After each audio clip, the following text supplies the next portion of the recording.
every day. Puking.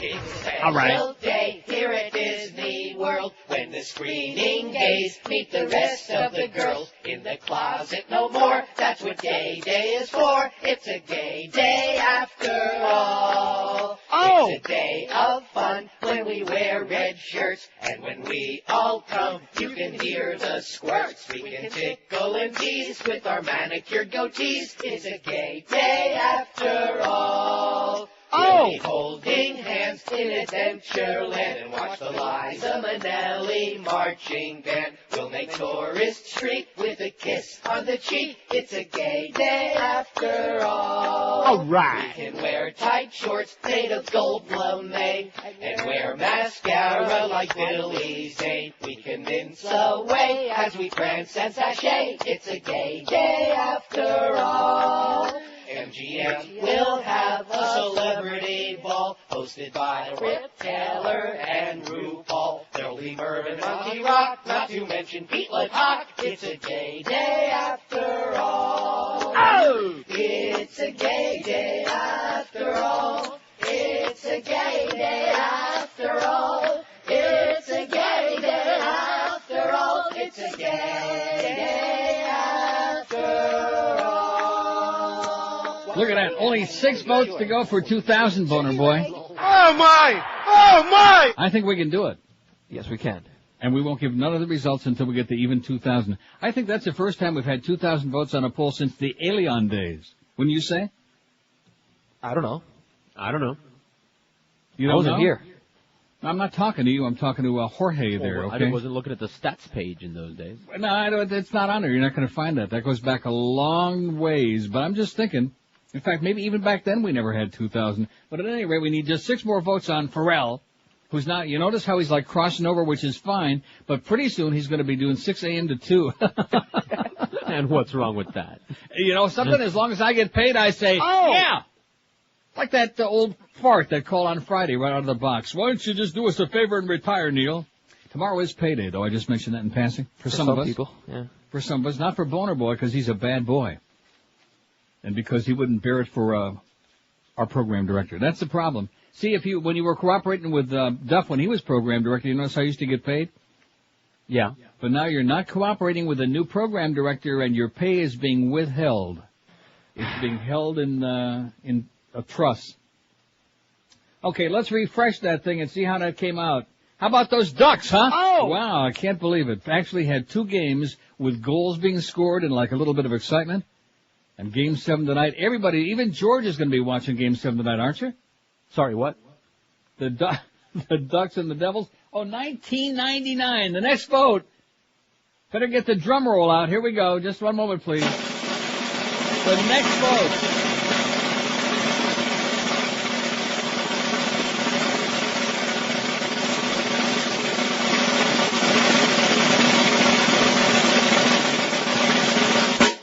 Oh, look at that, 2005. It's not even close. I mean, the freshman and the sophomore, you gotta just get them laid. There you go. 2005 votes. What's your take on Scott Ferrall? I'll tell you, there's certainly a topic there that this audience is emotional about. Great. Want him on 6 to 10 a.m. Oh! 807 votes, 40.2%. Now that's, and keep in mind, he's only been on for a week. He's only been on air for a week. And almost half of this audience, this picky, nagging, never happy, hard-to-please audience, almost 50% want him on 6 to 2. 6 to 10 a.m. I think things are starting to look a little dark for Mo, because Joe wants his 5 to 6 hour back, and the audience wants Ferrall on 6 to 10. It's starting to look a little bit dark for you, Mo. Especially in light of the fact I turn him on this morning, I hop out of the sack, I come in here, I get everything all going. I turn him on, he's talking about the goddamn Marlins again, and about Mike Lowell this, and Mike Lowell that. Oh, geez, I ran out of here. I ran and did the 3 SHs faster than you could, do it. 2005 votes, 807 want him on 6 to 10 a.m. Only listen to Neil, 346, but that's only 17.2%. It's usually about 30, ain't it? Yeah. He's good, but keep him on 8 to 10 a.m., 212, 10 point, another 10.5%. So that right there, just those 2 categories, put him over 50%. That voice killed my pets, 195 wise guys, 9.7%. He's okay. There's another 164, another 8.1%. Are you following this? Uh-huh. Who's he? 136. Can't stand him, only 83, and he's weak, 62. That's only 7.1% negatory. They love you, Ferrall. They're doing it. I don't think they're... trust me, they're... Oh, see, I taped that from when he comes on and I got the Beast in there. Shut up, Beast. You're screwing around. You're messing up with my drop-ins, you idiot. God. Speaking of fat people, let's see, here's a fax that says, I wanted the debate between Al Franken, Molly Ivins, and Bill O'Reilly. I watched it. Yeah, it was fantastic. Yeah, we had that on our website. Okay, it's old news. Thank you. Thank you very much. Outbreak of concern. First, there was West Nile virus, spread from birds to mosquitoes and on to humans. Then there was SARS, believed to have originated in animals in China and somehow passed on to people. Now there's another new animal-to-man infection to worry about, monkeypox. Oi! You ready for that? No, I'm not ready. Only in this particular story, I just noticed there was a typo. They left the K out of the monkey. It says moneypox. Oh. Yeah, that's Beaner Boy's new disease, moneypox, which he's going to catch a bad dose of tomorrow on payday. The relatively rare virus has turned up for the first time in the U.S., where at least 28 people in Wisconsin, Illinois, and Indiana have come down with the disease. It appears most of these have one thing in common. They all came into contact with prairie dogs, rodent-like creatures imported from Africa, which are becoming popular pets. Prairie dogs. Don't be getting no prairie dog unless you want to get sick. The illness causes rashes, fevers, and large lymph nodes. It's thought to be an offshoot of smallpox, although it's less infectious and rarely fatal. It's believed the pet distributor in Chicago may be ground zero for the outbreak after it shipped some prairie dogs and an Ilgambian rat to Milwaukee. There's nothing worse than an Ilgambian rat. The search is on for other states that may have received similar exotic cargo. Health officials expect more cases will be reported now the symptoms have been publicized. There have been no deaths as a result of this infection yet. Monkeypox. Oi! You always have to have something to keep us on edge. Have you noticed that? Mm-hmm. So anyway, speaking of gay days at Disney World, the trickle of anybody in the crowd at gay days this weekend, I bet you I know somebody who was there. I don't want to mention no names on the air. Somebody we haven't spoken to yet this morning, hasn't been in our studio. Who? What? Who? The trickle of red-shirted Disney enthusiasts first appeared in the parking lot more than a mile by monorail or ferry boat from their intended destination. They were taking the ferry boat. By journey's end, just inside the gates of Walt Disney World's Magic Kingdom, the trickle became a sea of red. The throng of people matching ensembles, most of whom had never met, was more than by coincidence. Saturday was the annual Gay Day at Disney, attracting several thousand gays and lesbians whose choice of hue was allowing them to share the experience together. They were sharing it together. You could feel comfortable holding hands, Floridian Bernadette Comstock said of the atmosphere at Gay Day, one of a week-long series of gay-related... Oh, it goes on all week? I didn't know that. She says, you're not worrying if you're going to get hurt. Everybody should be this free. Red appeared to be the most singular popular color Saturday, but crowds of visitors at the Magic Kingdom looked little different from any average group on a summer day at the self-proclaimed happiest place on earth. A couple from the Netherlands, Mark Ulrich Winkelaar and Diederik Ulrich Winkelaar, said they were amazed by the welcoming environment as they toured the park with friends. Mark Ulrich Winkelaar, who's from Amsterdam, said that Gay Days Orlando has been as comfortable as gay festivals in the Netherlands, where he said homosexuality is accepted and same-sex marriages are legal. In Amsterdam, it's not an issue anymore, Mark Ulrich Winkelaar said. It's nice to see people here can be themselves. Isn't that sweet? Oh. Not everyone wore red. Deja, a 24-year-old Orlando drag queen who asked that he be identified only by his stage name, sported a bright green two-piece flowered dress and matching hat. Others, including Mark Ulrich Winkelaar. This is a story in the Sun Sentinel, and they must repeat this asshole's name about 50 times. I don't own a red shirt, and I don't want to buy a red one for this day. He said, besides, I heard that white was another option. Well, there you go. I guess there were some Baptists there. Alan Williams, part of a Baptist church group from Georgia, said he would have asked to change the group's travel plans had he known this was Gay Day. Another member of the church group, Mary White, said they didn't mind the atmosphere but wouldn't want to come back for a second day of Gay Day fun. We can't take 2 days of gays, the 49-year-old church member joked. She joked. She was like chortling as she said it. 1 day we could handle, but 2 days was just, we couldn't stomach it. I saw a movie, speaking of stomach it, yesterday afternoon that was so damn good. Thanks to the punks in the audience who recommended this, even though you guys poo-pooed it. Somebody poo-pooed it. Wasn't me. I think it was Boner Boy. No, one of you did, because I remember. I think you're delusional. No, somebody said, oh, you don't want to see that. It's Had to be caller. It was. Yeah, right. Anyway, it was damn good. Rules of Attraction, I give it a 10. Oh! Now, not as good as some of the other 10s. You know, I mean, everything is relative. It's not in the same genre. But in terms of enjoyment, in terms of the way it was made, in terms of the acting, in terms of the amusement, in terms of the make-believe sex, the acting was great. Rules of Attraction, which I usually can't stand, James Van Der Beek. Good Dutch boy, James Van Der Beek. But he was great. He was outstanding. He was like the main character. And Jessica Biel and Howard Beale and Paul, the Screaming Queen Paul, and his buddy Dick. Yeah, Paul and Dick were really tight in this flick. And it's good. And you guys haven't even seen it. I saw the beginning. I am so embarrassed. I can't get over it. Amazing. Here's our poll question for today. We'll get it right up. And then I'll tell you why we're doing it. Well, let me tell you why we're doing it first. Story in the Herald. Survey shows Americans less trusting, more suspicious than ever. Cynthia Ivey will organize the closet, plan the move, pay the bills, and collect all the documents at tax time. You just have to trust her. Believe it or not, some people do. She makes a living by convincing strangers to let her company, Loose Ends, manage their private affairs for a fee. As the 48-year-old Chicago entrepreneur explains, I couldn't have a business if my clients didn't trust me. Ah, trust me, it says. Baseball star Sammy Sosa said it this week after getting caught with a cork bat. So did Martha Stewart after a criminal indictment. The new interim editor of the scandal-plagued New York Times wants your trust. Same with the Catholic Church, the federal government, Fortune 500 companies. Just like Cynthia Ivey, they all want you to believe in them. The mother of all such surveys at the University of Chicago's National Opinion Research Center reveals the depressing truth in a few simple numbers. Asked whether most people can be trusted, 53% of Americans said yes in 64. That number dropped to 49% in 1971, 44% in 80, 39% in 1991, and 35% in 2002. Whether most people can be trusted. So here's our poll question today. Who do you trust the most? Got a few choices on there. Do you think I left anybody out? You've seen it. Mm-hmm. Nope. Who do you trust the most? My spouse, my parents, George W. Bush, Neil Rogers, Mo Howard David, my priest, rabbi, or minister, myself. I trust nobody or my best friends. I leave anybody out. I think that covers it. My dog. Now see, if it was just an internal poll, we could put like Greg Reed on there. You know what I'm saying? You know, he'd get a lot of votes. Who do you trust the most? Greg Reed. He'd get a unanimous verdict, I think. Trust him to what?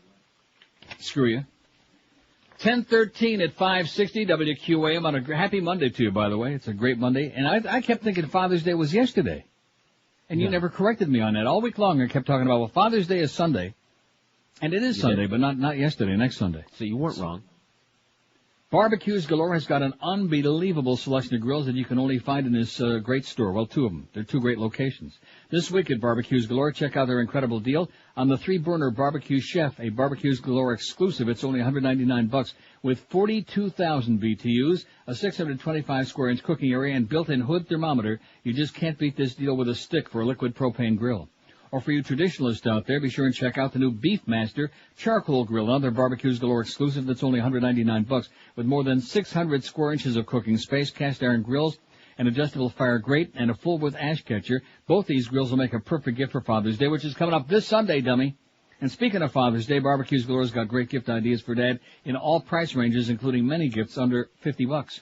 Barbecues Galore carries the biggest selection of barbecues and accessories anywhere. They got them all. They got gas, charcoal, smokers, tailgate supplies, all at the guaranteed lowest prices anywhere. And be sure to take advantage of no payment, same as cash financing till January 2004 on approved credit. You'll find stores in Plantation and University Drive at a Fountain Shopping Center. Also, you'll find them in Coral Springs on the corner of Sample and Rock Island Road. Everything you'll need all summer long and all year round at Barbecues Galore. Everything under the sun at unbeatable prices, too. Live and local.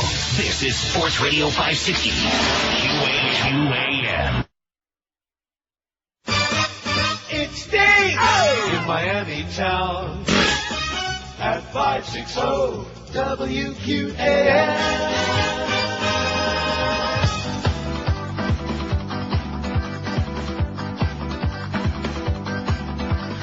VH1 gonna set my screen on fire. with a whole lot of divas ready to scream, trying to prove they're not retired. But this year, my very own Lisa Marie will prove she can sing as good as her daddy. She looks like someone put a wig on me. Lisa in Vegas.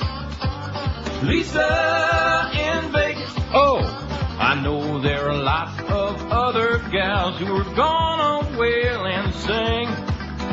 But let's face it, folks, there's only one who knows how to sneer like the king. Oh, there's some real big divas on VH1, but almost all of their careers are done. So please watch my daughter, 'cause I got no son. Watch Lisa in Vegas.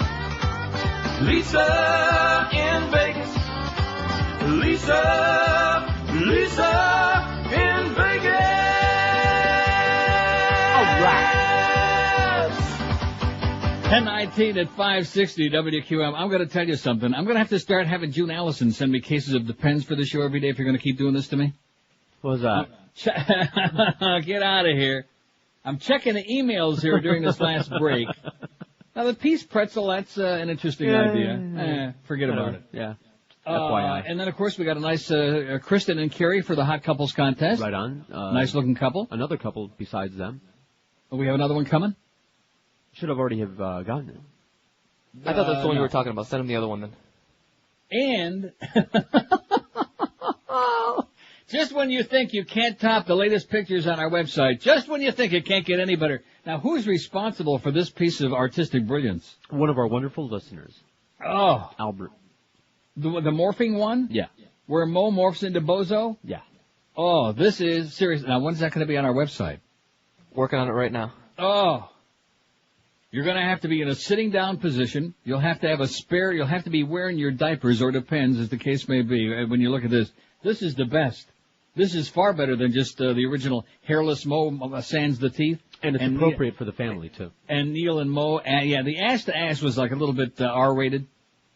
But this is perfect for the entire family of all ages, of all persuasions. Mo morphs into a bozo. And now, was that a suggested cover for the CD, the one about my dancing on Mo's grave? It was one of them, right.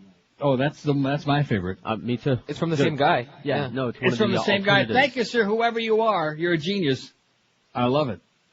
Look at those phones this morning, man. Are these people worked up or what, huh?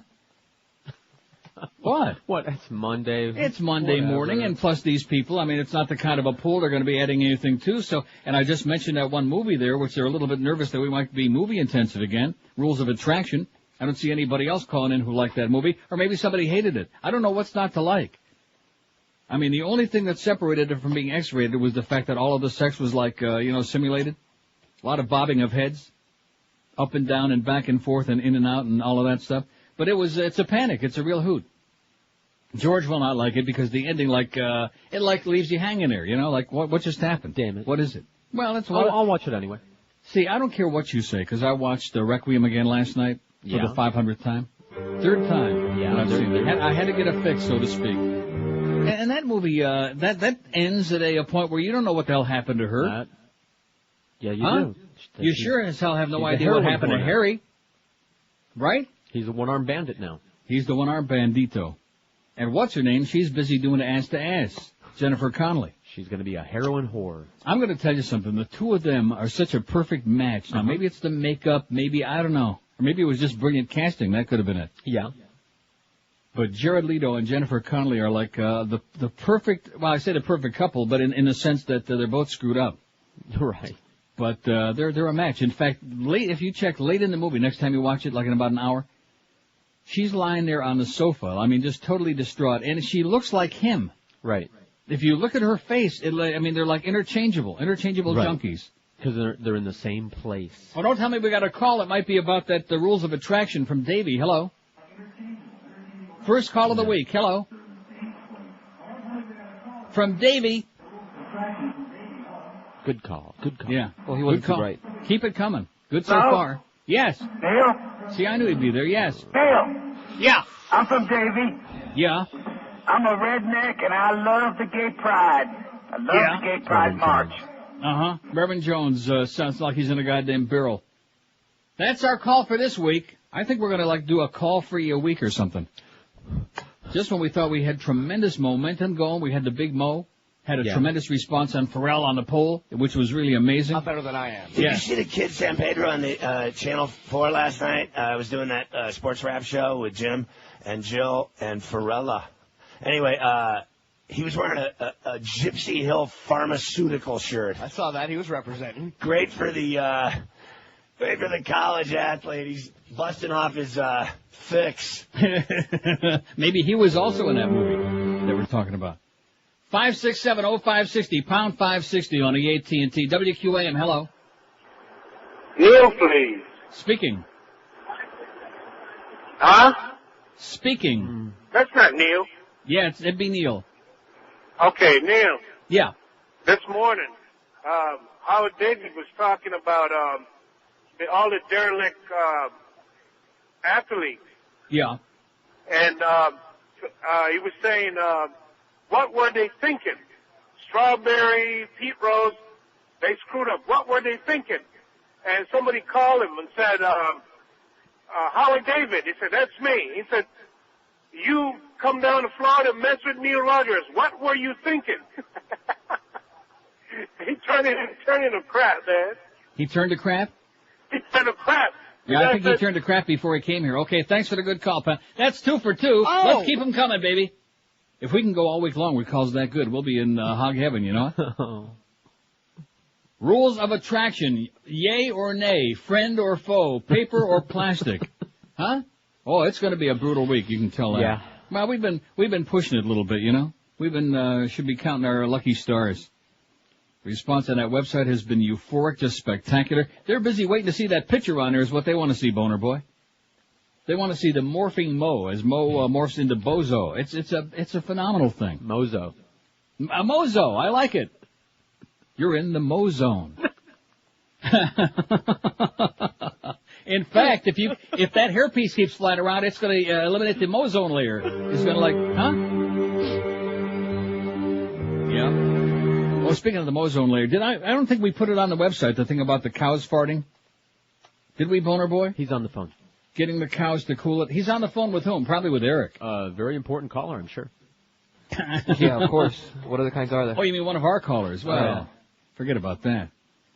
Orlando Judge, we had this on over the weekend, just a little follow-up. Orlando Judge rules Muslim woman can't wear veil and driver's license photo. Are you aware of the fact that even in their home countries, they can't do that? Right. And she's It's a against the Muslim law. come lately. She's one of these drama queens that decided to be a Muslim and do this thing. Yeah, but guess what? Back in Saudi Arabia or any of those almost any of the Arab countries, the Muslim countries, they can't do that. You can't take a photo ID with right. with a Zorro mask on or with a veil or any other bullcrap, okay? Well, with a Batman mask. In Saudi Arabia, they don't have that problem because the women can't drive, period, so. Yeah. Yeah, that's probably the best idea. Just keep her ass off the road is what I say. Yeah, but the good judge plan. said no effing way, okay? Silly bitch. That's the issue. I mean, it's a privilege. It's not a right. Yeah, She you just ought to know. doesn't drive. You ought to know. Beaner Boy got a new car. It's got no AC. Oh! Let's hear it. At least he's consistent. Well, maybe he can afford the AC if Clarence ever puts out for him. Do you know what Clarence? Money. Clarence this morning said that the Ferrall thing is imminent, like any minute. That's what I heard him say. Didn't you hear him say that? Minimum. He said it's minimum. He said it's going to be momentous the day that takes place. And they're going to rub Mo's head with liniment. But what's going to happen in the Mo zone is what I want to know. Maybe the Mo zone will be like 5:45 to 6, kind of like a 15-minute warm-up show. 10:27 at 5:60 WQM. If your carpets look like they've been in the dead zone, if they look really bad, they smell bad, they're nasty, you're ready to toss them out and spend a lot of money for new carpeting, forget about it. Just call my good buddies at Dry Concepts. I've used them in my house for over 20 years, almost a lifetime for some of you. And boy, the reason I keep using them is because every time they show up on time, they give you a written guaranteed price before they start the job. They make your carpets look and smell and feel just like brand new because they dry clean them, which sucks out even the deep down dirt way down in there in the fibers of your carpets. And like I said, makes them look and smell and feel just like you had brand new laid right on your floor. And they also do a stupendous job of cleaning your drapes, your expensive area rugs, oriental rugs, your leather furniture and upholstery too. If you have a problem with pet odors or mildew odors caused by water damage, no problem because Dry Concepts will make those disappear just like magic. So you owe it to yourself to call the professionals at Dry Concepts, the smart thing like all the rest of us do. Call toll-free 1-800-248-5071. Your carpets will be dry in a couple of hours. You'll be ready to rock and roll again. 1-800-248-5071, or just log on to their website at dryconcepts.com. They're the best in the universe. And don't forget, when you call Dry Concepts, you really can clean today and entertain tonight. Live and local. This is Sports Radio 560. QAQAM.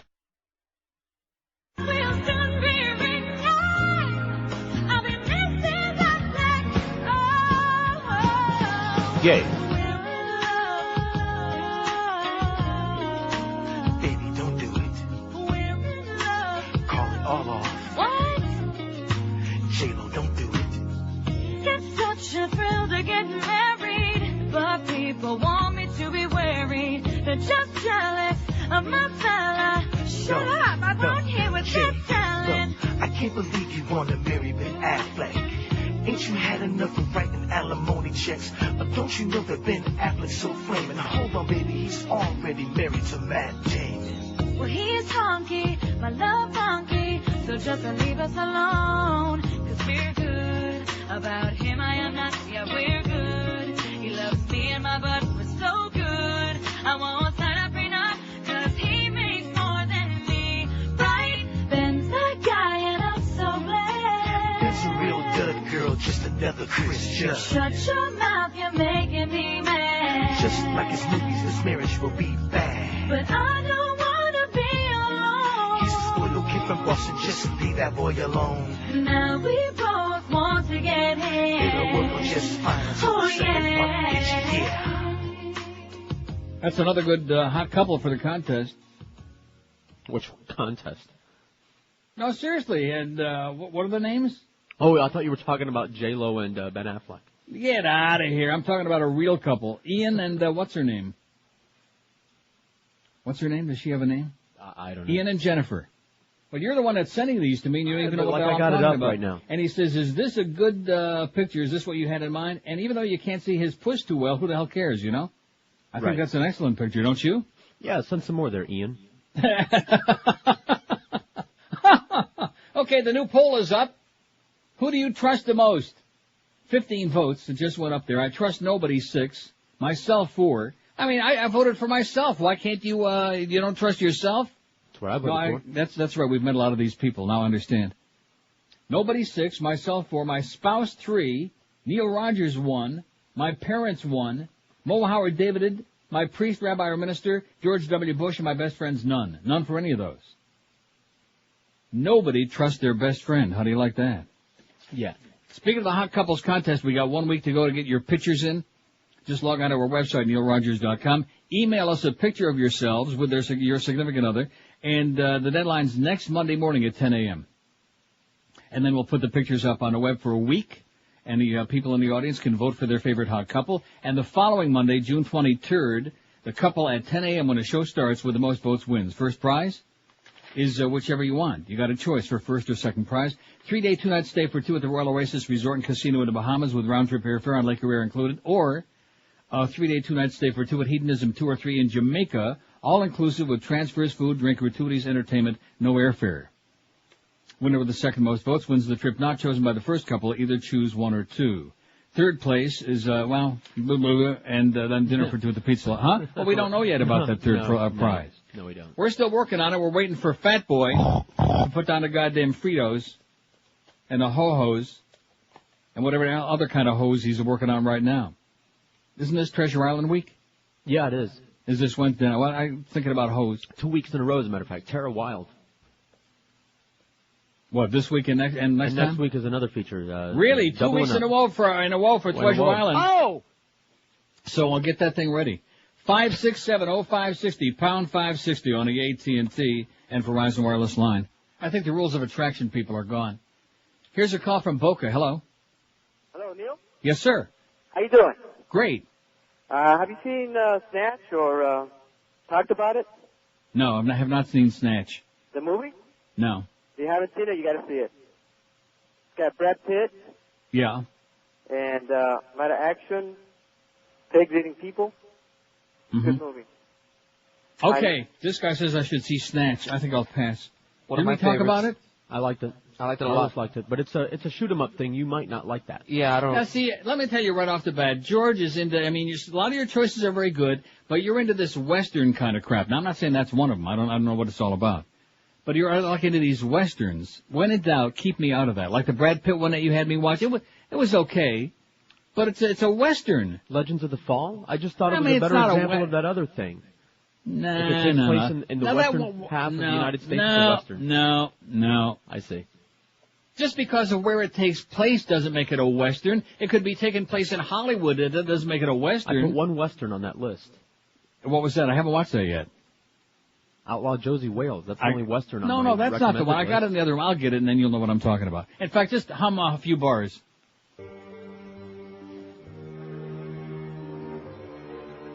Actually, that's one of the ones on my list. What, Outlaw Josie Wales? No. Snatch? Snatch. I put that down. Not for the list. I wrote it down on the list that you refused to put on there, the updated one. What? The Way of the Gun. You didn't? The Oh, that Way was of mine. the That was Gun. mine. Maybe 5 of them.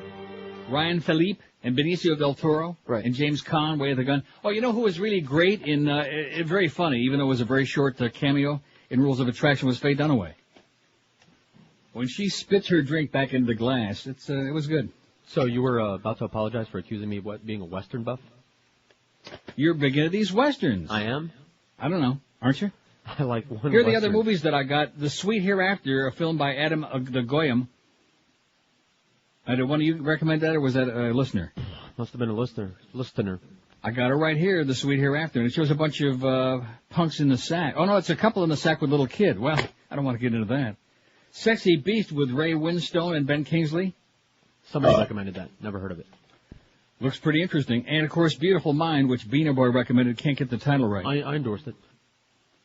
And My Own Private Idaho with the River Penis, which I got on videotape, because it's, I've been told for years I should see that. It's kind of a fag movie. And it's got River Penis in it. We don't want to get too... Yes? Not that you're going to watch it anyway, but Snatch is about as far from a Western as you can get. Okay. I mean, there's guns in Takes it, place but... in England. Well, the way you said that, like gun, now, why doesn't Godfather have like a lot of... Right, but that's not what it's about. Shoot 'em up It's just stuff a in matter it? of fact. Exactly. Well, you should clarify then what you're talking about. Get it straight. Here's a call from Sunrise. Hello. How you doing, Neil?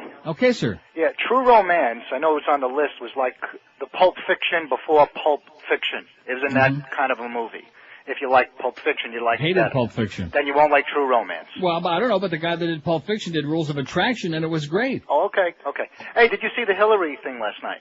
No, I did not. Yeah, she made a mention there that religion got her through the Monica scandal after she was Oh, dumbfounded. jeez. But then she also threw in that, and that's a good thing, religion, to pass along to your children.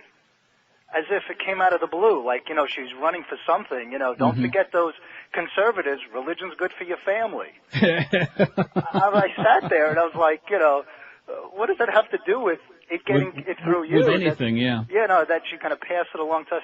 And she only took one shot at George Bush saying that, well, hey, we could, Bill and her, she and Bill, created 23 million jobs. Right. And, Bush obviously has. And don't forget about her great health care plan, too. Oh, that was fantastic. I'm still waiting for mine. Right. Thanks. Okay, Pally. I missed that. The book is out today. They were lined up at the bookstores at midnight around the country last night in various places. In places like where people read books, like in New York. Did you go out and get yours? Not my book. And the bad news is that Boner Boy, who promised us that on Friday he was going to watch Magnolia over the weekend, with excuse being the car problems and he's got a rough life, and it was raining near the overpass, and all of this other crap, didn't watch it yet. My bad. Now, I went on IMDb, which stands for what? I am a douchebag. Oh, what does that stand for? Internet Movie Database. Okay, and it's a great website. You can type in any movie that's ever been made, and they'll give you like a review of it and what their subscribers thought of it, and all kinds of crap. And I went on there and I punched in all kinds of, and unfortunately Magnolia is way down the list, 155. 155. But for those people out there who hated our movie shows, I've got the top 250 movies as voted by our users. That's not a threat, you understand. I just mentioned that in passing, huh? How many times are you going to read that list? About 30, man. Yeah. Let's see, 30 times 250 is what, 7,500? Something like that? That should take us till about 1:45. Rules of attraction, that's my recommendation. And as a matter of fact, Boner Boy made another bad mistake. You know what you left off all of our recommended lists? Glenn Gary, Glenn Ross. It should be on mine. It's not on anybody's. I just mentioned that in passing. Put that on there on everybody's, or at least I liked it and George liked it. And also Rules of Attraction for my list of our recommended flicks. In fact, if I were you, I'd go out and get that today. I'm just telling you, I don't want to start pushing to spend a lot of money on movies, but if I was George. Yeah. It's been floating around the cable. I'll catch it. Well, when it floats by next time, grab it. 10:42 at 560 WQM. This copy for Fast Train is so bad. I think Todd Reck has reached a new low. I realize that that's saying a lot. I mean, what is that? What is this bald crap? And maybe he's talking about his own problems, like sexual performance problems. Don't you think that's Todd? Probably. Anyway, forget about that crap. If you're in a dead-end job, to make a long story short, you want to call our friends at Fast Train because they can have you fully trained and ready for a new high-paying computer career in just 4 short months. Call Fast Train today, toll-free at 1-866-FAST-TRAIN. And don't forget, they have locations all over town, so no matter where you live, you're not going to have to schlep a long way to get that training. They're in Miami, Kendall, Fort Lauderdale, Pembroke Pines. So pick up that instrument right now and call Fast Train toll-free, 1-866-FAST-TRAIN. And don't forget, they offer you job placement assistance, financial aid, convenient day, evening, and weekend classes, too. So if you're working for a real putz, if you're making like minimum wage, there's no excuse to stay in a situation like that no mo. Because your brand new career is just a phone call and 4 short months away. Jump on that Fast Train right now. Call toll-free 1-866-FAST-TRAIN and or check them out on the web if you like it, fasttrain.com. Live and local. This is 560. The radio's all yours now. QAM. Baghdad. Baghdad. Baghdad. Baghdad. Baghdad. The world is ours. Daddy's little boy gets anything he wants. The statue's down, Saddam is gone, and now every corner has a Chevron. Baghdad. Most of them are dead. Baghdad. Shot reporters in the head. Baghdad. Make that oil flow and get that price of gas down low. We're giving them a taste of democracy with the cracker barrel and an Applebee's. Baghdad. The corporate war is won. Baghdad. We've only just begun. Baghdad. The world is ours, I'll have a bag of deep-fried kitty toes to go. Just like the Nazis in World War II, there was a whole lot of art for the brass to boost. Baghdad. Grab everything you can. Baghdad. They won't be doing that again. Baghdad. Hey, we won 2 wars. Anybody know what the red alert's for? What the hell was that? Oh my God, I thought you were gone. No, seriously, what the hell just happened there? That must have been a Boca Brian thing, you know what? That thing just died in midstream. Holy crap. It's a good thing I was paying like marginal attention there, you know what? Quick recovery. Jesus K. Christ, man. He's got going along. I thought the line dropped out. That's an omen. Now, the line don't drop out. That would be a problem on this end. There are no problems on this end. Putz. Doesn't have to be on that end for it to drop out. Oh. Anyway, I'm looking at this list, and I don't want to do the movie thing again because the audience is going to foam at the mouth, but they got no material. But, like I told you before the show, the top 250 movies, how about the top 25,000, I mean, what separates, and I do understand that they do this based on a number system, based on their subscribers, or readers, or whatever you call viewers. But, I mean, what separates number 66 from number 67? What separates number 158 from number 159? You follow what I'm saying? That's like saying, what are the 600 best orgasms you ever had in your life? Stop and think about it, Okay, I'll be right back. Okay. What are the 400 best meals you ever had in your life? I mean, I can understand. What are the top 10, the top 20? Once you get beyond that, it's pointless, isn't it? Right. Well, maybe people want, to go see, they've already seen the top 20. They want to know what to go see next. Yeah. I don't know. Just to me, it seems ridiculous. And especially when I look on the list and I see Exorcist is 168. Brazil, which you tell me whatever you do, don't go and get it, is 161. The Exorcist 168. Hable con ella, 138, but the Exorcist 168. Never heard of that one. Wohu Kang Long, 56. I mean, there's all these foreign films in here, all these films that I couldn't even pronounce the names of. Sen to Chihiro no Kamakashushi Kushi, number 46. You can't say Kuchi in Sen there. to Chihiro no Kamakakushi, and I got it right that time. It's number 4. That's the 46th best movie ever made. You seen it? What? Gucci. Yeah. But Number not that 19. movie. And then another guy's going to call back and ask if I saw Snatch again. Number 19, Fablo Destin de Amélie Poulain. Les Poulains. Poulain what? That's something about chicken. Is number 9, that's the 19th best movie of all time with 32,000 votes on this, whatever this database thing is. What does it stand for again? I'm a douchebag. I'm a douchebag database. So, I don't know. I mean, you can argue about it forever, which is, kind of fun. Poll show Kerry and Dean leading in New Hampshire. Well, I tell you, Bobby Graham has got a Chinaman's chance in hell, you know what? I'm surprised. Apparently. Because in that Iowa poll that they took that we had on Friday, he had 1%. At least he's consistent. Of course, in New Hampshire is in New England, so naturally the New England people are going to do well. John Kerry, 25%. Howard Dean, 22%. That's a poll released yesterday. Poll of 600 likely voters taken June 4th through 7th. About a third of those surveyed said they're not familiar with Dean, while 1 in 10 said that about Kerry. So Howard Dean's got some work to do, but he's got plenty of time, and more people need to find out who he is. Senator Drew Lieberman of Connecticut, which is also right next door with only 10%. Dick Gebhardt of Missouri, 7%. Wait till you hear these other numbers. Senator John Edwards of North Carolina, who's as boring as condensed milk. And Representative Dennis Kucinich of Ohio were at 2%. Senator Bob Graham, Senator Carol Moseley Braun, former of Illinois, and Al Sharpton of New York, all at 1%. 1% for Bobby Graham in Iowa and in New Hampshire. Of course, he's not known well there, I guess, but 1% ain't going to cut it. I don't think he's going to get there. So let's root for Howard Dean. What do you say? Huh? You rooting for him? I'm rooting. 5670560, pound 560 on the AT&T and Verizon wireless line. Who do you trust the most? That's our poll question today. We got 124 votes. Myself, 32. And, of course, if you're a drug addict, I guess you don't trust yourself, right? I guess. I think I'm the only non-drug... Well, that's not right, because I'm a sugar addict. Do you think that there's anybody anywhere who's not addicted to something? No. Good question. We did that a few weeks ago about what's your thing, and then we found out that we got a whole bunch of heroin addicts in the audience. Remember that? Right. Which explains most of our calls. But that was shocking to me. Weren't you a little bit taken aback? If it's to be believed. Kind of like set me aback years. Because I am the Sarah Goldfarb of sugar, of refined sugar. I mean, I am addicted so bad, you have no idea. We have some idea. Or, do you? Yeah. How many pounds worth?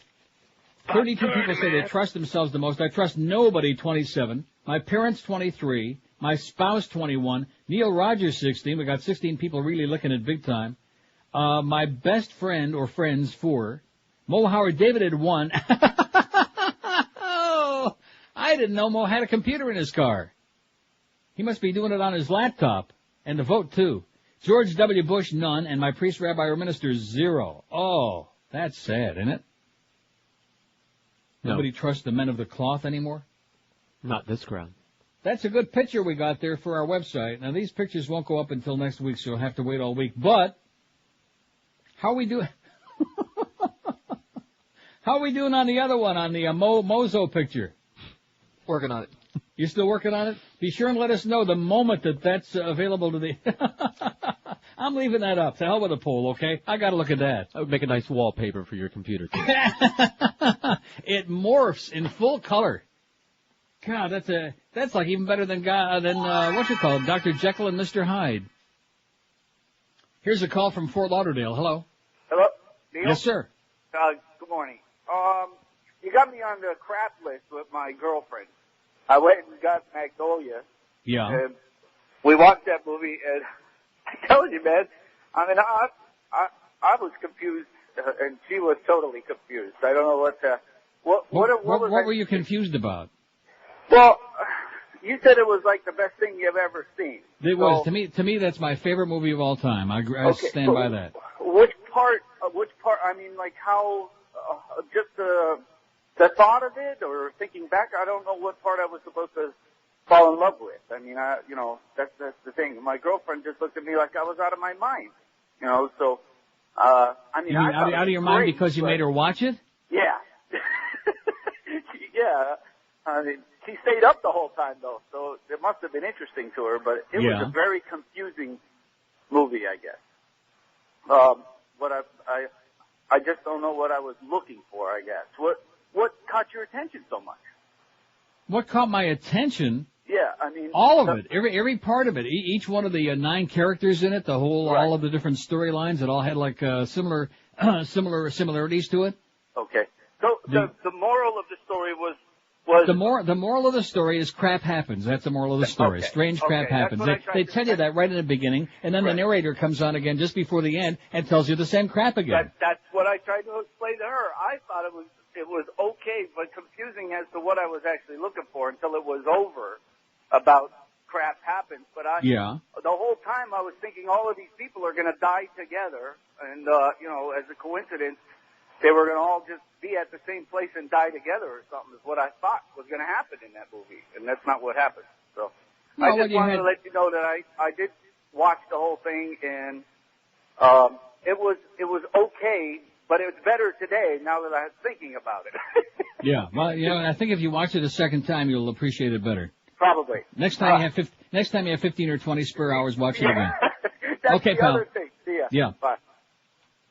Fine. How about funny side? Disappointment in the Belmont on Saturday. I guess we all Saw knew that that, was yeah. going to happen. I didn't want to admit it. What? Saw that on the news. Did you see? Oh, I thought maybe you watched the race.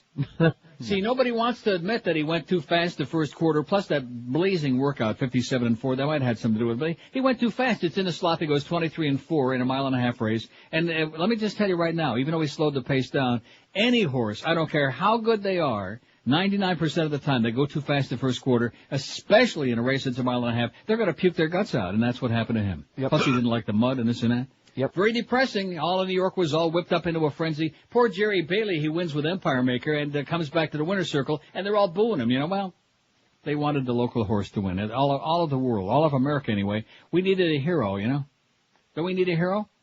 Sandwich. As a matter of fact, I think the hero is going to be coming to a computer near you very soon. We're Sports Radio 560 QAM. The asshole. You asshole. The following is an actual recording of a conversation between a porn star subscriber and a porn star advisor. You've reached Porn Star Emergency Services. This is Kendra. I need help. I've just been in an accident. Oh, were you rear-ended? Yes, I was, and it hurts. Oh, it always hurts the first few times, but then you get used to it. When you turn on Porn Star, an advisor is always there to turn you on. My neck hurts. I think I have whiplash. Oh, I love whips, but I charge more for bondage pills. Huh? Well, my car's total. I'll never get these pizzas delivered. Hey, are you the pizza delivery guy? Yeah? I know you. Didn't we work together on Double Sausage at the Back Door, volumes 10 through 27? Ask your dealer about getting serviced by Porn Star. Ow, I think my head is starting to swell. Oh, now I'm getting hot. I have your GPS coordinates. I'll be right over. No, I need medical attention. Oh, does that mean you want me to wear my nurse's uniform? Sure, okay. Porn Star, always bare, always ready. It's 11:01 at 560 WQM. We got the Mad Dog at 2. Hank is back in town. He's at Shula's 4 to 7. The big 7 to 10. Eddie K back at 10 o'clock tonight, and Joe and Mark overnight. And it says on my schedule clearance, Joe and Mark 1 to 5. So they must be doing a crossover hour in there to get their hour back. Okay. See that? I do now. Isn't that what it says on your schedule? Mm-hmm. Joe and Mark 1 to 5. Clarence, he's under a lot of stress, a lot of pressure. Can't get laid. He was hitting on Boner Boy this morning when he was in the studio. Look at that phone. Is that embarrassing or what? Is that typical or what? Of what? Monday. No, it is not These typical. people, this By the crowd. second hour, since we've been back on 10 to 2, man, you can see it on our website. You can smell it. We have been just having for a week. Let's not push it. Right. Phenomenal response. Unbelievable. But now it's like, what are you going to do for us today? They have nothing. How about the Ducks and the Devils? Game 7 tonight. Any interest? No. All of a sudden in games 5 and 6, both teams are sticking goals in there like it's going out of style. I think the Ducks are going to win tonight. 2-1 in overtime. I think the Ducks will win because Jersey's going to play. The only way Jersey can win, I think, is to go into their suffocating coma style, that they're so famous for. And I think it's going to wind up overtime 2-1. Robbie Niedermeyer gets a winning goal for Anaheim in overtime. 567-0560, pound 560 on the AT&T and Verizon wireless line. This town is dead as a doornail. I can smell it all the way up here. Sunny and 70 here today, I should point out. I just mentioned that in passing. Who do you trust the most, we asked in our poll. 197 votes. Myself, 54.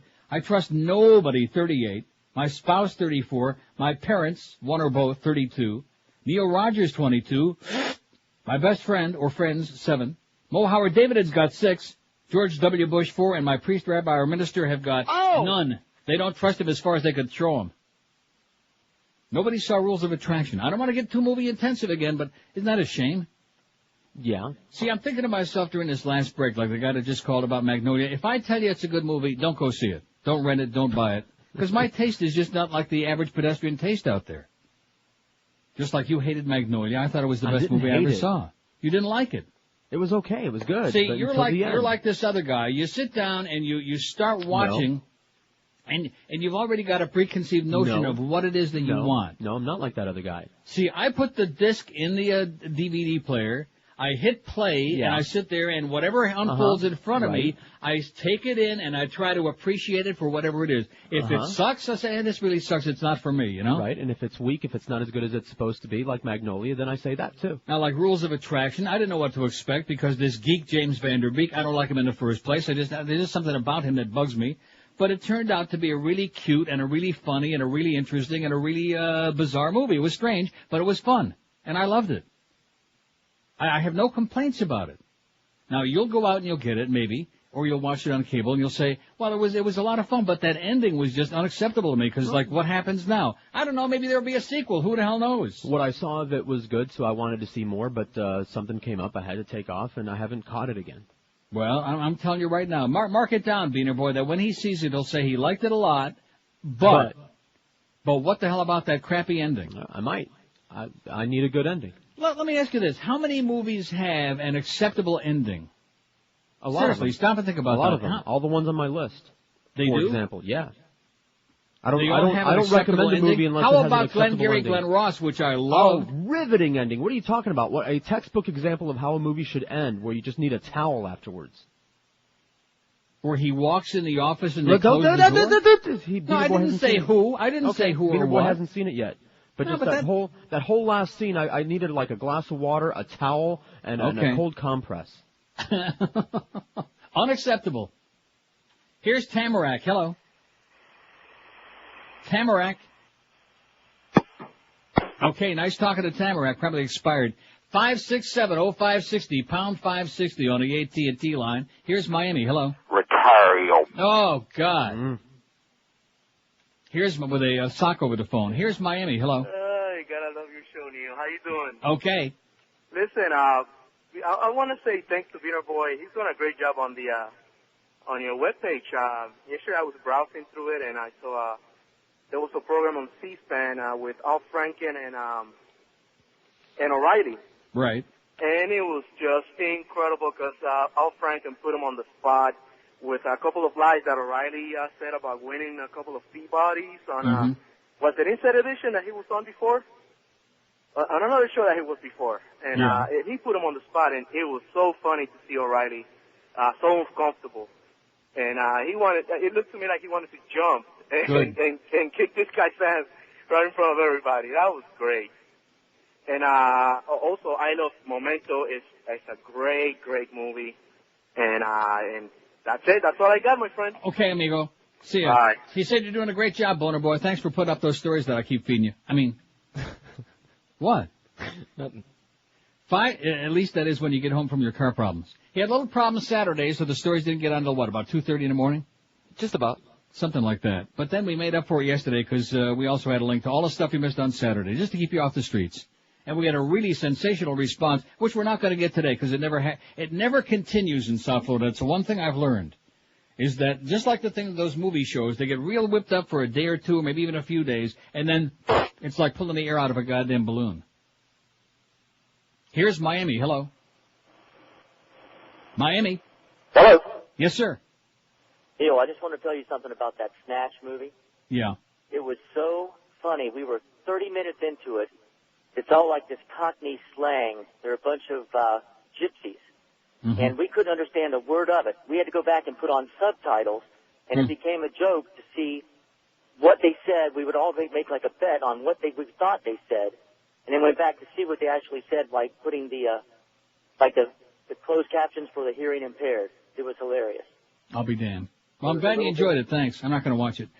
Speaking of Jennifer Connelly, remember that old coot that was saying that was sucking up to George about, that one scene where she's standing naked in front of the mirror and you see that He little was patch. sucking up? I thought he was taking a shot. What? That old coot. No, he was not. He was trying to say, well, my good heterosexual friend George, he would have really loved that, as opposed to you, Mr. Fag. You would have liked, He whatever you was like. saying that was the best scene that I ever saw. No, that was not what he was saying. He was just desperate. But I watched that again with a little more interest last night when I watched the movie again. And if you don't want to see it, because if you look at her from the navel down, and that scene. Oh, no, she had lost a lot of weight by that time. Ooh, yeah, man, yeah. She looks nasty. In fact, you want to just chop her off from the navel, take the rest of her from navel up. Her and Jared, they made them both get really emaciated. Anorexic. They were doing a Karen Carpenter diet for weeks before they made that movie. Because the one scene where he takes the shirt off and he goes to get her a glass of water when she's like losing it. Right. And he weighs about 80 pounds soaking wet there. No, she wasn't supposed to be like attractive in that scene and in that movie. Even ass to ass? Well. Here's Miami. Hello. Hello? Yes, sir. Hey, how you doing? This Neil? Okay. Is this Neil? It sure is. All right, how you doing? I got to, remember during the French Open, Serena was being booed by the French, etc. I was thinking, how about next time a French player comes over here, we throw sticks of deodorant on the court? You don't think that's funny? No. Oh, okay, thank you. Okay, you're welcome. 5670560. Why? See, I don't understand. Why is everything in America a racial thing? See, this was a dark-complected guy, obviously, and he's all worried about Serena. First of all, on this show, we don't care about Serena, about Venus, about penis. We don't care about tennis on this show. And we have a really good article on the website, one of them over the weekend, about the French and about that whole silly childish thing, which the rest of the world and the French people themselves looked at as being very embarrassingly juvenile, which it was. So you enjoy your freedom toast, pal, and maybe your girlfriend will give you a freedom kiss if you're real lucky, but I doubt it. Don't you think that was cute, George? What? I got a headache already from these calls so far. Good God. That's what this guy is worried about, that the French booed Venus Williams? Who gives a flying crap, huh? Jesus Christ and Joseph. Oh, Richard Chamberlain's out of the closet. What a shock that was. That just about turned my whole week upside down, you know? Richard Chambermaid is gay? Really? Here's Fort Lauderdale. Hello. Hey, how you doing, Neil? Okay. All right. Great movie, Requiem for a Dream. I seen it this weekend, and it was phenomenal. Are you there? I'm here. I'm listening. I'm soaking it in. So yeah. what's the difference between the edited edition and the non-edited edition? I have no idea The because version I got was the edit. I don't watch censored movies, so I have no idea what they took out. All right. The rest of the movies are hard to come by. I'm looking for them all over town. I can't find them. So that's it. I just want to thank you for that recommendation. I love the movie. Oh, thank God we got one happy camper. Thank you, sir. There's one guy that went out. He either bought it or he rented it or he stole it or something, and he liked it. Oh. There's one. Like I said, if I tell you I liked it, just say, well, you know him. He don't even eat at McDonald's. Don't even like vanilla bean speck ice cream. 5670560, pound 560 on the AT&T. I think my summer schedule starts this week, don't it? No. It does. I'm pretty sure. I better double check that calendar. I have a feeling, I could be wrong. I just have the feeling in the pit of my stomach it's going to be a long week. But I got a whole crap load of good bedtime stories here. Good. Some pretty important stuff. Not as important as the French booing Serena Williams. So next time some frog comes over here, let's throw a bunch of crap. Oh, my God. Will you get your... And how come nobody's talking about the Dolphins finally signed Brian Greasy on our sports shows? I don't understand it. I turn on Mo this morning. He's belly aching about the Marlins, this and the attendance. I see they gave away a bunch of crap, like bobblehead dolls and crap, and so they had a big crowd. They had 23,000 in one game. And they had they had a couple of crowds because they gave some crap away. And I don't understand that. I don't get it. If you're not interested in something, and they're giving something away that's of minimal value, really, when you come right down to it, why would that you see what I'm saying? What are they giving away? they were giving away some kind of bobblehead doll in one of the games. Then there was some other piece of crap they gave away. Why would you go to that if you have no interest in it? It would be like you going. Right. Yeah, George is going to the Marlin game tomorrow because they're giving away, naked pictures of the manager, of the 72-year-old manager. South yeah, but Florida. they're free. It's for free. Just like this show, it's for free.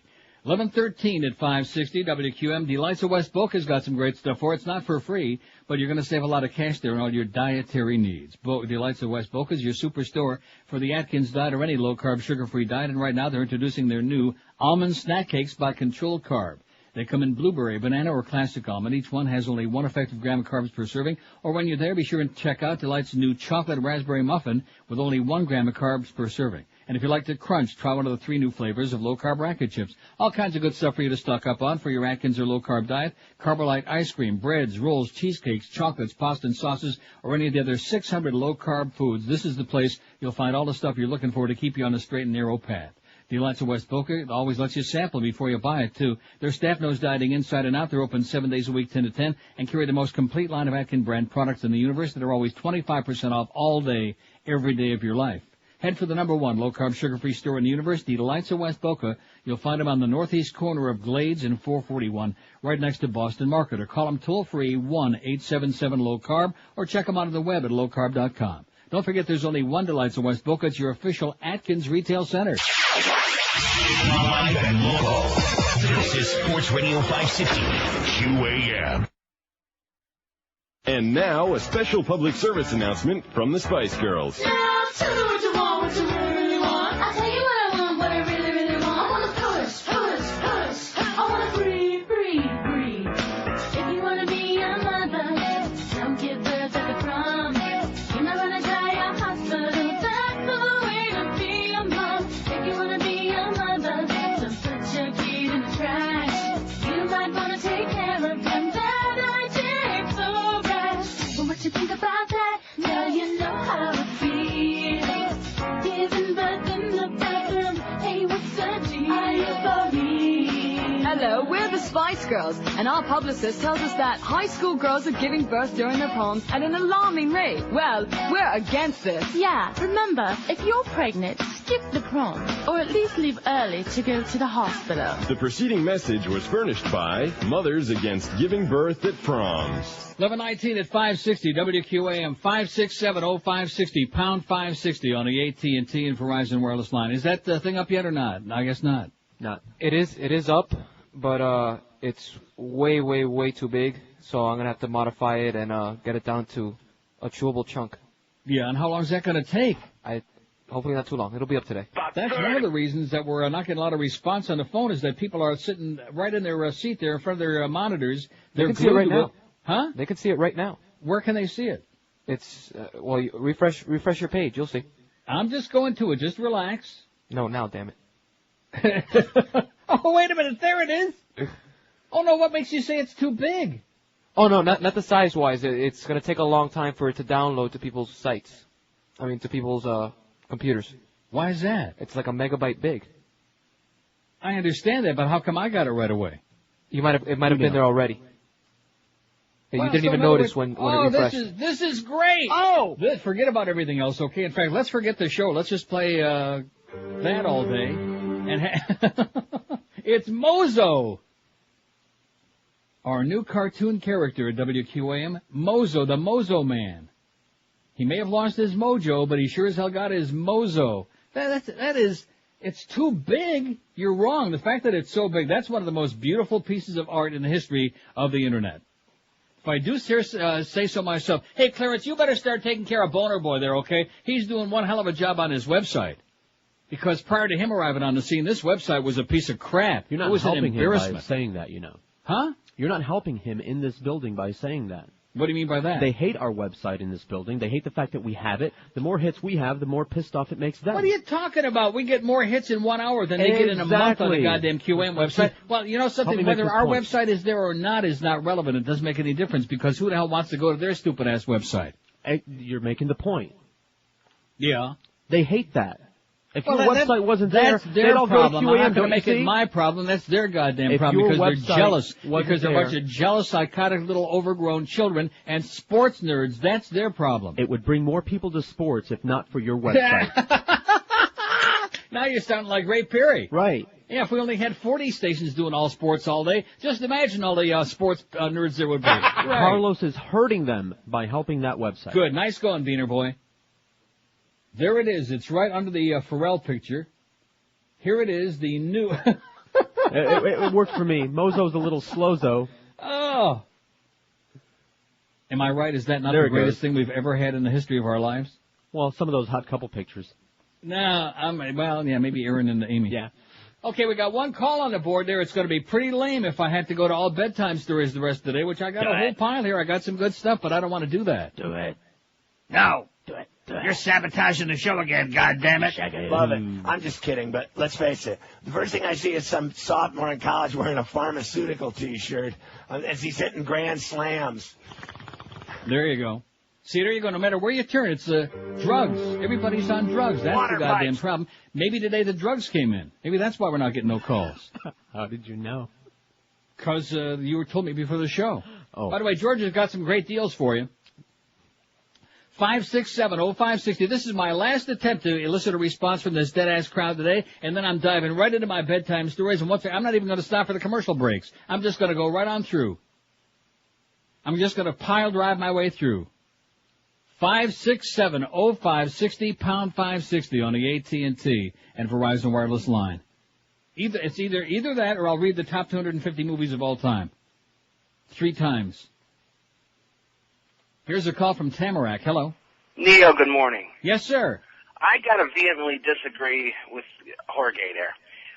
Brazil's a great movie. About what? Brazil. Yeah. It's a great movie. I loved it. Yeah. He don't like it. He's telling you not to watch it, and I will, I didn't tell him not to watch it. Yeah, you did. You did. You said don't get it. You said you won't he like said, it. don't get it. It's a great Go ahead, movie. watch it. Go ahead, spend some money. I got a stack of movies up to the ceiling here already, which I don't Now, have. let me clarify who I am. I'm the first one to recommend Drugstore Cowboy to you. That was excellent. Yeah, it was. Word on Brazil. Okay. Well, I mean, I'll put it on my list. I'm not going to pay that much attention to him. He also told me don't forget what else he told me not to watch. Somebody told me don't watch Rules of Attraction. I thought it was excellent. That was a good movie. I recommended. I was the first one to recommend Drugstore Cowboy to you, and I recommended Barfly. I don't know if you saw that or not. No, I haven't got Barfly yet. Well, with the recommendation that I scored on, I'm giving you the other two. Okay, well, I'll put it on my list because it wouldn't be the first time George was full of crap. Okay. All right. Well, I was right on the other one for you. I know you enjoyed it. Drugstore Cowboy, correct? Absolutely, it was excellent. All right. Well, I'm 1 for 1 there. So go to do Brazil and definitely do Barfly. Okay, thanks. All right. Got him on my list. He's a little militant about that. I think he hates you. He said it one more time that he recommended. I understand. That's why I said thank you, and that's it. Okay, he's very emphatic. He wants me to see him, and you're just trying to cut him off because you don't like those. I didn't cut him off. I'm nowhere near the button. And I liked Barfly for what it's worth. Now, what is this from John? Is bold-faced lie or bald-faced lie? This is the guy that always wants me to put his PSAs on the air. This guy, I think. Isn't this the guy? I don't know. In typing, boldface refers to making a strong point. Baldface doesn't seem to make any sense. Also, what does that mean? What is this man talking about? I think the drugs did come in, you know, and I missed out. Damn it. Also, 2 movies of interest. The Man Who Wasn't There with Billy Bob Thornton and Ghost World with Steve Buscemi. Enjoy. Not bad. Ghost World? Yeah, there's nothing big about it, but it's a decent movie. It's not big? Yeah, nothing like the other ones that we've talked about, but it's okay. No, okay. I don't have time for how many can you watch? How many am I going to go out and buy? I might as well just go buy up the whole goddamn HMV store. What's the point? Start a little side business. And a lot of them that I'm looking for, they're out of stock. Like Train Spotting, I haven't seen that. I can't find it. They're out of it. And then some of the other ones people are calling. I go in there and I go to Sam's and I look and there's no such thing. They never had it. In addition to which, there are a lot of movies that people are all whipped up to a frenzy about that aren't on DVD yet. Got it? Right. Just because you saw a movie on cable or somewhere, maybe in the theater or maybe on a video tape, doesn't mean that it's on DVD yet. They're not all on DVD yet, Virginia. I hate to break the news to you. But there's so damn many of them out there. Gee, you could go broke doing this like as a hobby. You could be bankrupt in no time at all. And for a guy that is getting paid as little as I am. By the way, tomorrow's payday, Boner Boy. And I don't understand why you let them make a joke out of that. See, when they dick around with my pay, I don't put up with that crap. What do you want me to do, walk out? Yeah, I want you to threaten to walk out. You go to Clarence right now and say, if you don't have that check here tomorrow, 9:30 tomorrow morning, I'm going to just waltz right out the door. Declare a strike. That Neil's going to walk right out the door if I don't get paid. I'm going to take Mozo right off the website. Start a spigot line. Right, start a spick line right out the door, out Clarence's door there. I think that is the nastiest goddamn thing when you're dealing with people that are making like $1.50 an hour and to be dicking with people's pay, Clarence. I mean, just now, I guarantee if they were dicking with his pay, he'd be opening up a mouth. He'd be whining and making all kinds of guttural sounds and chewing on his elbow, or somebody's. 27 past 11 at 560 WQAM. Let me tell you about the #1 Asian buffet in the world, the Emerald Coast. They're in Sunrise, North Miami Beach, and their newest location is in Pembroke Pines. If this copy were any smaller, I'd have to get the Mount Palomar telescope to read it. Whose account is this now? Skippy?